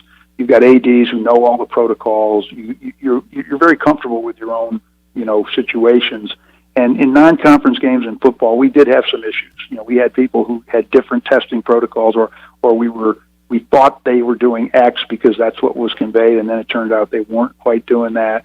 Or, we had other issues about operational protocols where we thought ours were better than others, and we wanted them to adhere to ours. So we felt that if we played 20 conference games, we would probably have a smoother situation with testing because we have a little different protocol with basketball testing. We also felt that we would allow our teams, obviously, to play non-conference games, but we would really caution them that they had to make sure, really well in advance, usually more than a few weeks in advance, that their opponents in the non-conference had the resources to do the testing necessary and were observing the same protocols. And that was true of the tournaments as well, and a lot of them had to be postponed or canceled, but the ones that stayed, usually, did a pretty good job. Now, as far as what you talked about, it turns out right now we're looking at a situation where potentially if you, let's say you have a Wichita State can't play at Memphis, right, and you might have a situation where Memphis is going to go back to Wichita State, we would probably give, and we haven't, finalized this or firmed it up yet, but we would probably give our schools, our ADs, a chance to play back-to-back games at that site to try to make up games. It is one way to do it. But ideally, because of home court advantage, because of the inequities in that, we didn't want to structure a schedule that way, but on a rolling basis during the year, you might be able to make up some games that way. And there might be some logistical difficulties, arena availability, other kinds of things, because we know we're going to have disruptions with the virus. It'd be hard to think we're not after what we're seeing in football and what, winter's coming and this is an indoor sport with a lot of close contact. So we anticipate some problems. The other thing we've got a little flexibility, not a lot built in because we are playing the 20 games, and we equalized it with the women too. We are playing 20 games in our women's schedule. We thought we shouldn't deal with the women any differently because they have played only 16 conference games in the past and then played 18, and that was a choice the women made because they wanted to get in as many good non-conference games. Maybe our league didn't have quite the profile that it's going to have down the road in women's basketball. But the point is, right now we think we're looking at Christmas week, and we're gonna have a discussion among our ADs about whether we do anything there. We haven't made any decisions yet about that. There's some other things where we potentially could tweak the schedule. There might be a way sometimes to get a game in, and it might involve a team playing 3 times a week. So we're not sure we're going to necessarily do that or encourage anybody to do that, other than the potential back-to-back concept that I talked about. So it's still a little fluid. We've got some AD meetings coming up. We've got a little bit of time before we start the conference schedule, so we're finalizing it. But it's been complex, and it's been a challenge. And again, basketball's different. It's going to be different. And just testing your basketball officials. We're part of the consortium that's in conjunction with the SEC. And testing officials, they're independent contractors. Basically, they work for these consortiums. They do a lot of different games each week. They go all over the place. We're trying to limit that, and we're also trying to make sure that we have backup officials available. There's rigorous testing of officials, and if you have somebody who can't go because of a test and has to be quarantined, then you've got to, or isolated, you've got to have officials ready. We can work with 2 officials. We haven't really had to do it with one, and we're not sure we would do it with one. But that's been a challenge too. So we'll see what happens. Olympic sports are going to be a challenge. Some are considered high risk, moderate risk. Others are lower risk. And so your testing protocols, we've adopted them based on the risk. Football would be considered high risk. Volleyball, there's a lot of close contact. Basketball, certainly. But other sports are not. And that's going to be a challenge, especially when you're doing your fall sports in the spring on top of spring sports. And, right.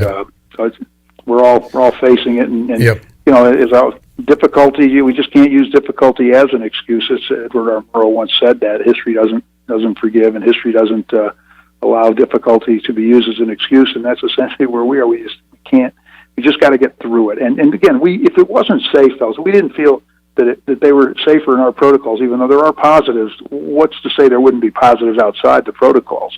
There probably would be, because they haven't been getting it on the field or on the court. We haven't seen evidence of transmission on the field. Right.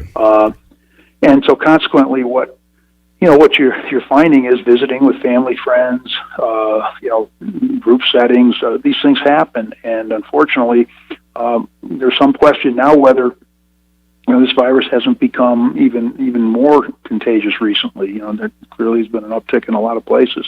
So we're doing the best we can. We've given our football players pretty much a full season. Depending on this week, and we don't know. You never know whether you'll have a cancellation late in the day, late in the week. We anticipate probably 40 of our 44 conference games up to this through this weekend will have been played, which is somewhere low 90%, area 90, it might even be 94%. That's pretty good. When you think about what could have happened and how we've rescheduled, and again, we only did it when it was safe. Cincinnati didn't play Tulsa earlier in the year because we didn't think it was going to be safe, even though Cincinnati probably could have played, and I think, they probably thought they could have played. There were other games where we thought, out of an abundance of caution, which is a term that's used, we felt that we shouldn't play. So, we've built in the 2 weeks at the end. I'm glad we started when we did. You see the turmoil and I guess, I don't know, the mess is maybe not the right word, but it's messy, with these conferences that started late and they're not able to get games in. They have no flexibility to reschedule. We're running obviously we're here on the cusp of December 5th and we're pretty much run out of real estate now, but we've used it. We've got games on the 5th. We've got games on the 12th. So we had those dates built in. We also started on September 5th, so we felt that starting when we did, the virus wouldn't be, as pervasive as it might be later in the year. The scientists all told us that, in the colder weather you might have an issue. So I think what we did has worked. I mean, I'm pleased that our student athletes have had a chance to play. They wanted to play, and if they were out of the protocols and they were contracting this virus, and it'd be very easy to do. As you know, they wouldn't be tested. They wouldn't even necessarily know they had it. I think I don't know if it's the vast majority, but a good number of our cases have been asymptomatic. Yeah. And then we do the myocarditis workups, so that's important. And that hadn't turned out to be as prevalent as maybe was initially feared back in the summer. And we had good cardiologists that talked to us. And there's also a mental health aspect to not playing when these kids have spent a good part of their lives preparing and for these kinds of moments. And we recognize that too. It's easy. It would have been easy to just say we're not doing this, but there are consequences to every action you take or actions you don't take. And so consequently, we just felt it was the right thing to do, to play. If we could do it safely, and we felt we have done it safely, we've had cases, but again, we don't feel that that's been, and there's been a lot of studies. I mean, we've been talking to other conferences, to the NFL. And again, you never fully know, but it doesn't appear to be evidence of transmission on the field. And now we're going to see about basketball. But again, we'll be very cautious there too. And we'll see what happens. All right. Mike, I want to talk about the finances with the conference. As you know, this pandemic's been financially devastating universities across the nation. And I don't know any university that hasn't been affected by this, and especially athletic departments. Even the biggest programs in the country, as you know, are taking massive hits. East Carolina's losses will be in the tens of millions when it's all said and done after this year. What about the conference itself? You have different buckets of income, and I would still assume the majority of your income is TV revenue. Has there been a financial hit at all to the conference, or is it not from the schools, but I'm talking about the conference of where your income comes from? And if so, what is it? How much has it been, and what actions have you had to take from the conference perspective to minimize those?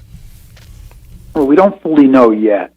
We think that we've played the vast majority of our conference football games. We didn't play, obviously, all of our non-conference games, but a lot of the ones we lost were not part of our TV package because they were away games.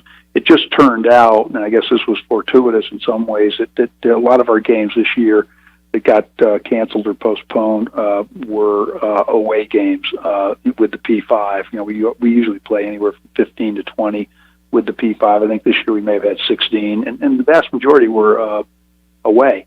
So they're not part of our package. And we also did a lot of things to help our TV partner. The fact that we were playing was a big plus for our TV partner because, as you know, if those three P5 conferences and our conference and a couple of others had not played, I doubt I doubt Big Ten and the others would ever have started up again. Pac-12. I agree. Maybe they would have. Yeah. You kind of wonder if they really would have. And so consequently, the fact that we played gave the TV partners product. We've had to juggle our schedule. We've tried to do what we could for them. We have great partners in ESPN. They've been great to us, and we try to help them. So we don't know what the impact will be yet, because ESPN doesn't typically want to talk about any kind of adjustments until it's all over, so you know exactly what you have. And we'll sit down with them at some point and determine, okay, we've lost some football games here and there, but not anywhere near as many as we all thought we would. So we're hoping that the adjustment on the football revenue, which is roughly 80% of your TV deal, won't be very significant. And basketball, obviously we don't know yet. So that's you're right. That's the major source of conference revenue. We also, though, have revenue from our championship football game, and that's going to be down this year because even if we have fans, there aren't going to be many. And so that's going to be an issue. We've had close to sellouts in our championship game. It could affect our basketball championship game ticket sales as well. We've got sponsorship revenue that won't be quite the same, although we're doing a pretty good job with that in terms of providing opportunities for our sponsors. And there are other forms of revenue, but our schools have taken hits in other areas. First of all, the conference has helped schools with testing, and they've also absorbed a lot of the costs. And our testing costs have been in the millions of dollars, and they're going to obviously continue to be there because of basketball and Olympic sports. So that's a big cost that we didn't obviously anticipate before the pandemic. There's some other costs that have come into play too, but there've been a lot of savings too, because there've been things that have been postponed or canceled. We've saved money on travel. None of us have really been traveling much, if at all.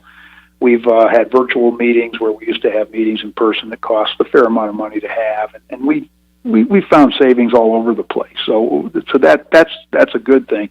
But schools have lost, obviously, ticket revenue. They've been hurt with sponsorship. They've lost, concessions, parking, all sorts of other kinds of things. They lost a lot of the NCAA revenue that comes from the basketball tournament. Obviously, the payouts weren't the same this year. We know that. They've had probably donors may not have been quite as forthcoming because of the situation financially around the country, economically. So they've been hurt there too. It's been tough for them. We can help them here and there.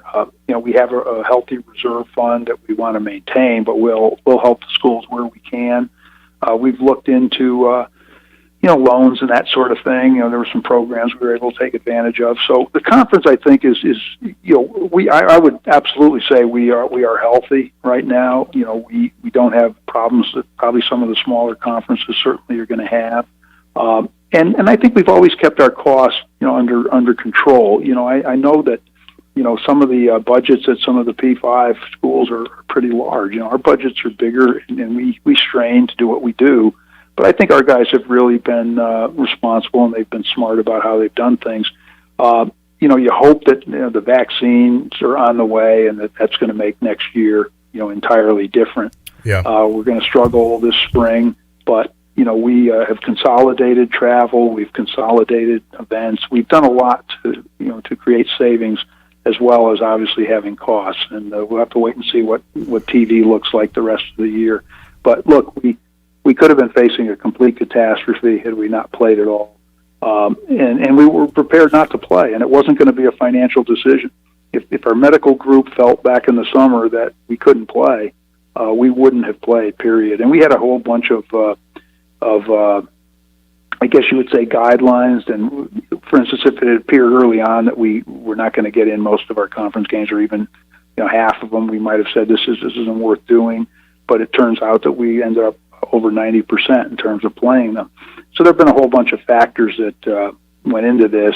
And I think overall we're probably in a better place than we've been. It's too bad, unfortunately, that the virus has continued to ramp up. Although it has leveled off in some of our communities, and we didn't have the kind of huge spikes that would have caused us not to play, in our locales. But we had some issues. Pennsylvania, Temple's had a tough time. Pennsylvania, Philadelphia's had a tough time. And certain local health authorities have been far more restrictive than others. and that's affected how teams could practice. So it's been a mixed bag in that regard, but I salute and applaud our teams, our coaches for putting the protocols in place, for trying hard to play. This virus is tough. It's obviously, we all know it's very transmissible, and a lot of ways you can get it, and you're not doing anything bad to get it. It's just the kinds of things that you do normally, and things that our student athletes have tried not to do and our coaches have tried not to do to keep it away.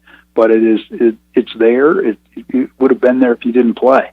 And, we'll see what happens. Mike, quickly running out of time. I got about a minute or so left. So I'm going to do a speed round with you. I know this is going to be something new. So I got 3 questions for you. I've got 20 seconds or less. I think you can answer each of them quickly. So we're going to have to do a speed round here on the final 3 questions. Are you ready? Yep. All right, here we go. I feel like I'm on Jeopardy. I know, right? There's no wrong answers here, Mike, though. It's just, I just want to get your perspective on it. Will the AAC, do you envision them playing baseball this season? Yes or no? Will we be, I'm sorry, I for some reason there was some static on my college baseball. Will we be playing baseball? Yes. Oh, yes, we have every intention of playing baseball. And we think that, ultimately we'll have 8 weeks, beginning in April. We'll have a conference schedule announced after December 8th. All right, and UConn obviously has exited the conference. Is there any discussion about future conference expansion, or is all that on hold, especially with all the distraction of the COVID situation? Well, any active, moves are on hold, but we've been discussing it within the conference. We've talked about it. We'd like to get back to 12. Who knows? Someday maybe there's even a possibility to get to 14. We didn't want to rile up anybody, and we wanted to keep things quiet. But it's a kind of ongoing discussion you do have, and down the road, we'd like to get back to our divisional play in football if we can. But right now, yes, things are pretty much on the back burner because of what's happened. And the conference has moved its headquarters, I believe, from Rhode Island to Texas. All during a pandemic, how has that move gone in transition? Well, we pulled it off. We did it, and I think it's been said. No, we haven't. Again, we really tried to minimize movement. We've still got some people in Rhode Island, although most have gone to Texas. And as far as I know, anybody who's gone to Texas made that move. We haven't had any issues with the virus. Our office it's a really nice new office. It's not over the top, but it's really nice. It's in Las Colinas, part of Dallas. It's centrally located. It's great. Got great airport. This is where we belong. Dallas cares about us. We have a team there, so people are coming in. I was able to go to a number of SMU games, even though I couldn't get out of the field because I wasn't in the bubble. But I was able to go and visit with the people there. So it's been a really good move for us. We're looking forward eventually to getting in the office, but we've been all working for the most part remotely. There just isn't any point when you really can't get together or the risks are too high. It's just not worth it at this point. And that's been true of other conferences in Dallas and around the countries. But at some point we'll get back in the office. It's a good move, though. We did, everything's there. The furniture's all there. It's all ready. People can go in. I haven't closed it per se. I've been in there periodically, but only alone and with masking and obviously everything else, just to, go through your papers or that kind of thing. So, but again, the office it was the right move, and we enjoyed Providence, but we didn't really belong there anymore once those Big East, the former Big East basketball schools broke off. We were there because we had a long-term lease. We needed to honor it. We couldn't sublease our property, but we were anxious to get to Dallas, and I think it's going to be a great move for us. We love the Dallas community, and the people there have embraced us extremely well, and we're looking forward to it. Mike, always enjoy our conversations. Thank you for your generosity with your time. We greatly appreciate it. I know the Pirate Nation was looking forward to hearing from you today, so I do look forward to the times when things settle down and you can actually do a campus visit and come back to Greenville and see us, and look forward to seeing you hopefully in the near future sometime in 2021. Well, Troy and Clip, thanks for having me. Yesterday might have been problematic. We had a lot of things that we're going through and planning for the weekend. It's been day to day, hour to hour. But today, turns out the afternoon eased up, and I was delighted to be able to be with you. I hope all of you and your listeners had a really nice Thanksgiving, and you have a great holiday season. And stay well. The mantra. We had a call with the CFP yesterday, and one of the fellows said, CFP reps. One of the fellows said, stay positive but test negative. And let's hope that everybody stays healthy, stays well. And my best to all the listeners and all the Pirate Nation. We're looking forward again to, getting back together again in person when this all passes. But thanks again for having me. Really appreciate it. Absolutely. Mike, rumor has it Troy D coined that phrase on Monday's show. So we'll have to see if that That may be. One of the reps mentioned it, and 'cause I was saying we all obviously wish everyone well and hope everybody stays safe. And he said, and we're trying to keep a positive attitude, of course. And he said, yes, stay positive, but test negative. That's a good slogan. Mike, it was. It absolutely was. Thanks again. Stay safe, and we'll talk with you again down the road. All the best. Thank you, Troy. Thank you, Clip, and thanks for having me. All right, there he is, Mike Aresco, commissioner of the American Athletic Conference. Lots to digest down there, guys, and we'll talk about it. But first, we got some other business to take care of. Yes, we do. If you're with us and you haven't won yet, and you're 21 or over, Clip Brock, this is the first time I've been able to open the chest. Troy is giddy. For 2020. Finally something to be excited about this year, people. 28 prizes in the chest. Only 4 are gone. Oh, 5. 5, all right. So 23 to go. And you could be our next winner if you're lucky. What are we doing, Shirley? Caller 12, or do you want to do caller 25, or what do you want to do? Caller 12, says Shirley. So it's caller 12 at 317-1250. 317-1250, Clip Rock. If you have a finger, or even if you don't have a finger. Do this every time. You do not have to have hands. If you have voice activated on your phone, and you can dial us right now, and you can get through. 317-1250. Chances are you won't be able to get through, but someone's got to win. And we're going to get our winner right now. 317-1250. We'll be back with our winner, Clip Rock, right after this. Get your ice cold Bud Light Seltzer Hip. Even though you can't go to the game, doesn't mean the game can't be brought to you now, Hip. Just go to budlight.com/delivery. That's budlight.com/delivery. Give me 2 mangoes. Coming at you. It's a little short. Ow. Sorry. You know what? I'm just going to walk them over to you. Whenever there's a game to watch, there's a Bud Light there. Enjoy responsibly. Anheuser-Busch, Bud Light Beer, and Bud Light Seltzer, IRC Beer in Texas, St. Louis, Missouri. Hidden phone trade-ins, hidden plan requirements, hidden catches. You won't find any of those at US Cellular because we do things differently. And that means you can get the Samsung Galaxy S20 FE or Google Pixel 5 for free with no hidden requirements all season long. US Cellular. Upgrade to fair. Terms and conditions apply. See store uscellular.com for details. This is Brandon Tate, owner and operator of Atlantic Wireless, an authorized agent for US Cellular since 1997. Visit atlanticwireless.com to find the store near you. We go beyond the call. The best place in Greenville to unwind and have fun is AJ McMurphy's.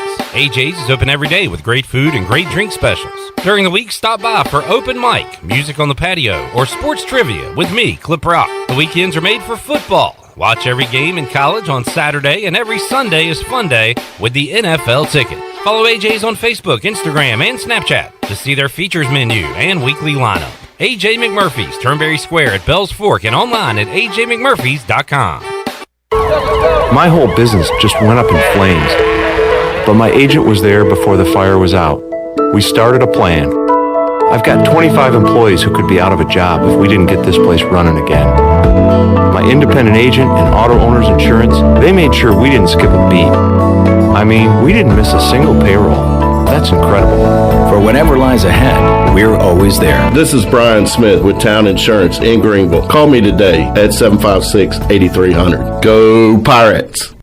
University PC Care is proud to support Greenville Fire Rescue this year in their annual Operation Santa Claus Toy Drive. Stop by their Fire Tower location over the next 2 weeks to drop off new unwrapped toys. University PC Care will honor $20 off any service for customers dropping off toys, and they will donate an additional unwrapped toy for every toy donated. If you have any questions or for iPhone or computer support, call 558-1280 or go online at universitypccare.com.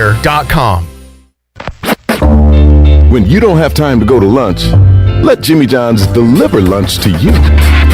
With Jimmy John's, we can get a freaky fresh sandwich to you freaky fast. Click to order at jimmyjohns.com. Dinner's great. It's one of your top 3 favorite meals. You just don't want to have to make it. Well, with Jimmy John's, you don't have to. Whether you live in a sandwich delivery zone or head into the store, you can always get a freaky fresh sandwich. Click to order at jimmyjohns.com. Naughty Dog Brewing Company would like to thank everyone for voting them one of the best breweries in 2020. Stop by Naughty Dog this holiday season for a cold one with friends and family, or pick up some crowlers to go. Naughty Dog also has gift cards and cool swag perfect for presents. Naughty Dog has new beer releases every month, plus a great selection of wines, seltzers, and ciders. Also, don't forget about the pub run every Monday at 6:15. Naughty Dog Brewing Company on Main Street in downtown Winterville, and a fun follow on Facebook and Instagram. Hey Pirate Nation, this is Tom Brown from Brown & Wood Buick GMC Truck. We've been serving the Pirate Nation in Eastern North Carolina for 83 years. We have 4 brands, 3 generations, 2 showrooms, and 1 goal to make sure you leave a happy customer. This month at Brown & Wood, get an all-new 2020 GMC for 0% for 84 months, or save over $8,000 off all models. As always, Brown & Wood is the home of the lifetime powertrain warranty. We're located on Greenville Boulevard next to the Convention Center, or shop us online at brownandwoodauto.com. Pirate Radio! Pirate Radio! Pirate Radio!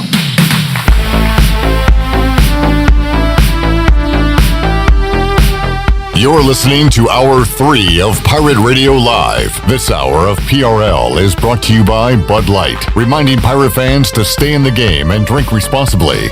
Bud Light, the official beer of the ECU Pirates, and proudly distributed by Carolina Eagle Distributing since 1989. Now, back to the show. Welcome back. Are you in outside sales and looking for an opportunity to increase your earning potential? Well, CopyPro has been in Eastern North Carolina for over 45 years and continues to grow each year, and they need more sales professionals with a desire to potentially make a 6-figure income.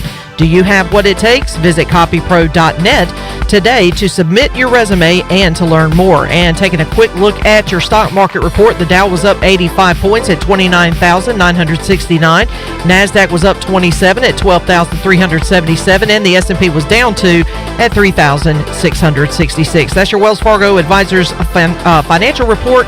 For a personal look into investing, call Wells Fargo Advisors today at 756-6900 in Greenville.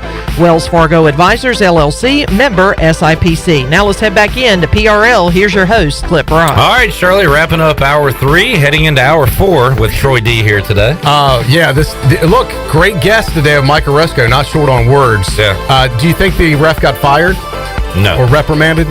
Maybe reprimanded. Yeah, just curious. He would not, if he tuned in late, he didn't want to talk about that situation in detail. We will we'll recap that coming up Friday on the show. We are out of time and we have a lot to do, so do it, Troy D. All right, let's do it. You're in control here. All right, let's go to the Fixed NC Live line, find out who Lucky Caller 12 Shirley was. It's Josh Lilly. Josh, are you with us? I'm here, guys. Congratulations. Josh, quickly tell us about yourself.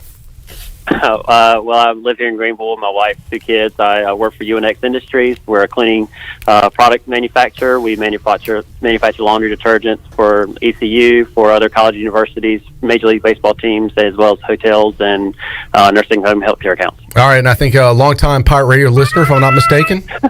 Oh, absolutely. And there's my daughter. She's crying. All right. Tell her to settle down. Daddy's getting ready to get a big Christmas gift here. I know. She don't care. Yeah. But, I've been listening for a long time. Big fan of you guys. All right. We don't have time to run down everything, but you probably already heard it promoted this week. We got a lot. Everything's good. So let's go quickly. Shirley, you pick. They were doing it a little different this year. You do the number. It's a random draw, and then I'll tell you what that number correlates to. All right. Sounds great. All right, here we go. Sometimes she can't get her hand inside the mug. Yeah, it's not as easy as it looks, is it, Shirley? No, it's not. All right. All right, number 20. All right, number 20, Josh Lilly. I am proud to announce that you are the new recipient of a $100 gift card to Jack Brown's. All right. Man, that's a lot of burgers. That's a lot of meat. That's awesome. That's good stuff. All right, so we got your number. We'll be in touch with you tomorrow on how we're going to get that to you. Congratulations, and thank you for your support of Pirate Radio. As always, it has paid off once again. All right, absolutely. Thank you so much, guys. Thanks, Josh. Congrats. Josh Lilly joins Alan Powell, Susan Dean, Steve Hill, Karen Gagnon, and Josh Thomas as our winners so far this year, Troy D. Absolutely, and your chance to win again coming up Friday on PRL, starting in the 3 p.m. hour. 1 or 2 winners tomorrow, Clip. We'll probably double up again. All right, so chance to win coming up again Friday afternoon. Also like to thank our friend Tony Corey with Trans World Business Advisors. If you are looking to confidentially sell your business, he is your guy. He can help you sell your business. They have buyers ready to go, pre-qualified, and might be able to hook you up with just the right person to do so. Also, if you're looking to get into business for yourself, if you're ready to start your own business, you want to get in a franchise or buy another business, that's what they do. They help buyers and sellers all the time in business. It is Trans World Business Advisors. 347-9606 is his direct line. Online, it's transworldeast.com for Tony Corey and Trans World Business Advisors. Thanks to Tony for his support of the program. Troy D, we'll see you again on this program on Monday, where we'll be talking to Mike Houston. Yeah, another big guest. Coach Houston will come with his end of the year visit with us, and we'll take a peek into the behind the curtain about what 2020 has in store for Pirate football too. And 2021. Yeah, what did I say? 2020? Yeah. We'll look back at 2020 and we'll look forward to 2021. Clip, fun show today. Enjoyed it. Great show, and another good one coming up on Friday right here at 3 o'clock on Pirate Radio Live. We'll see you then. So long, everybody.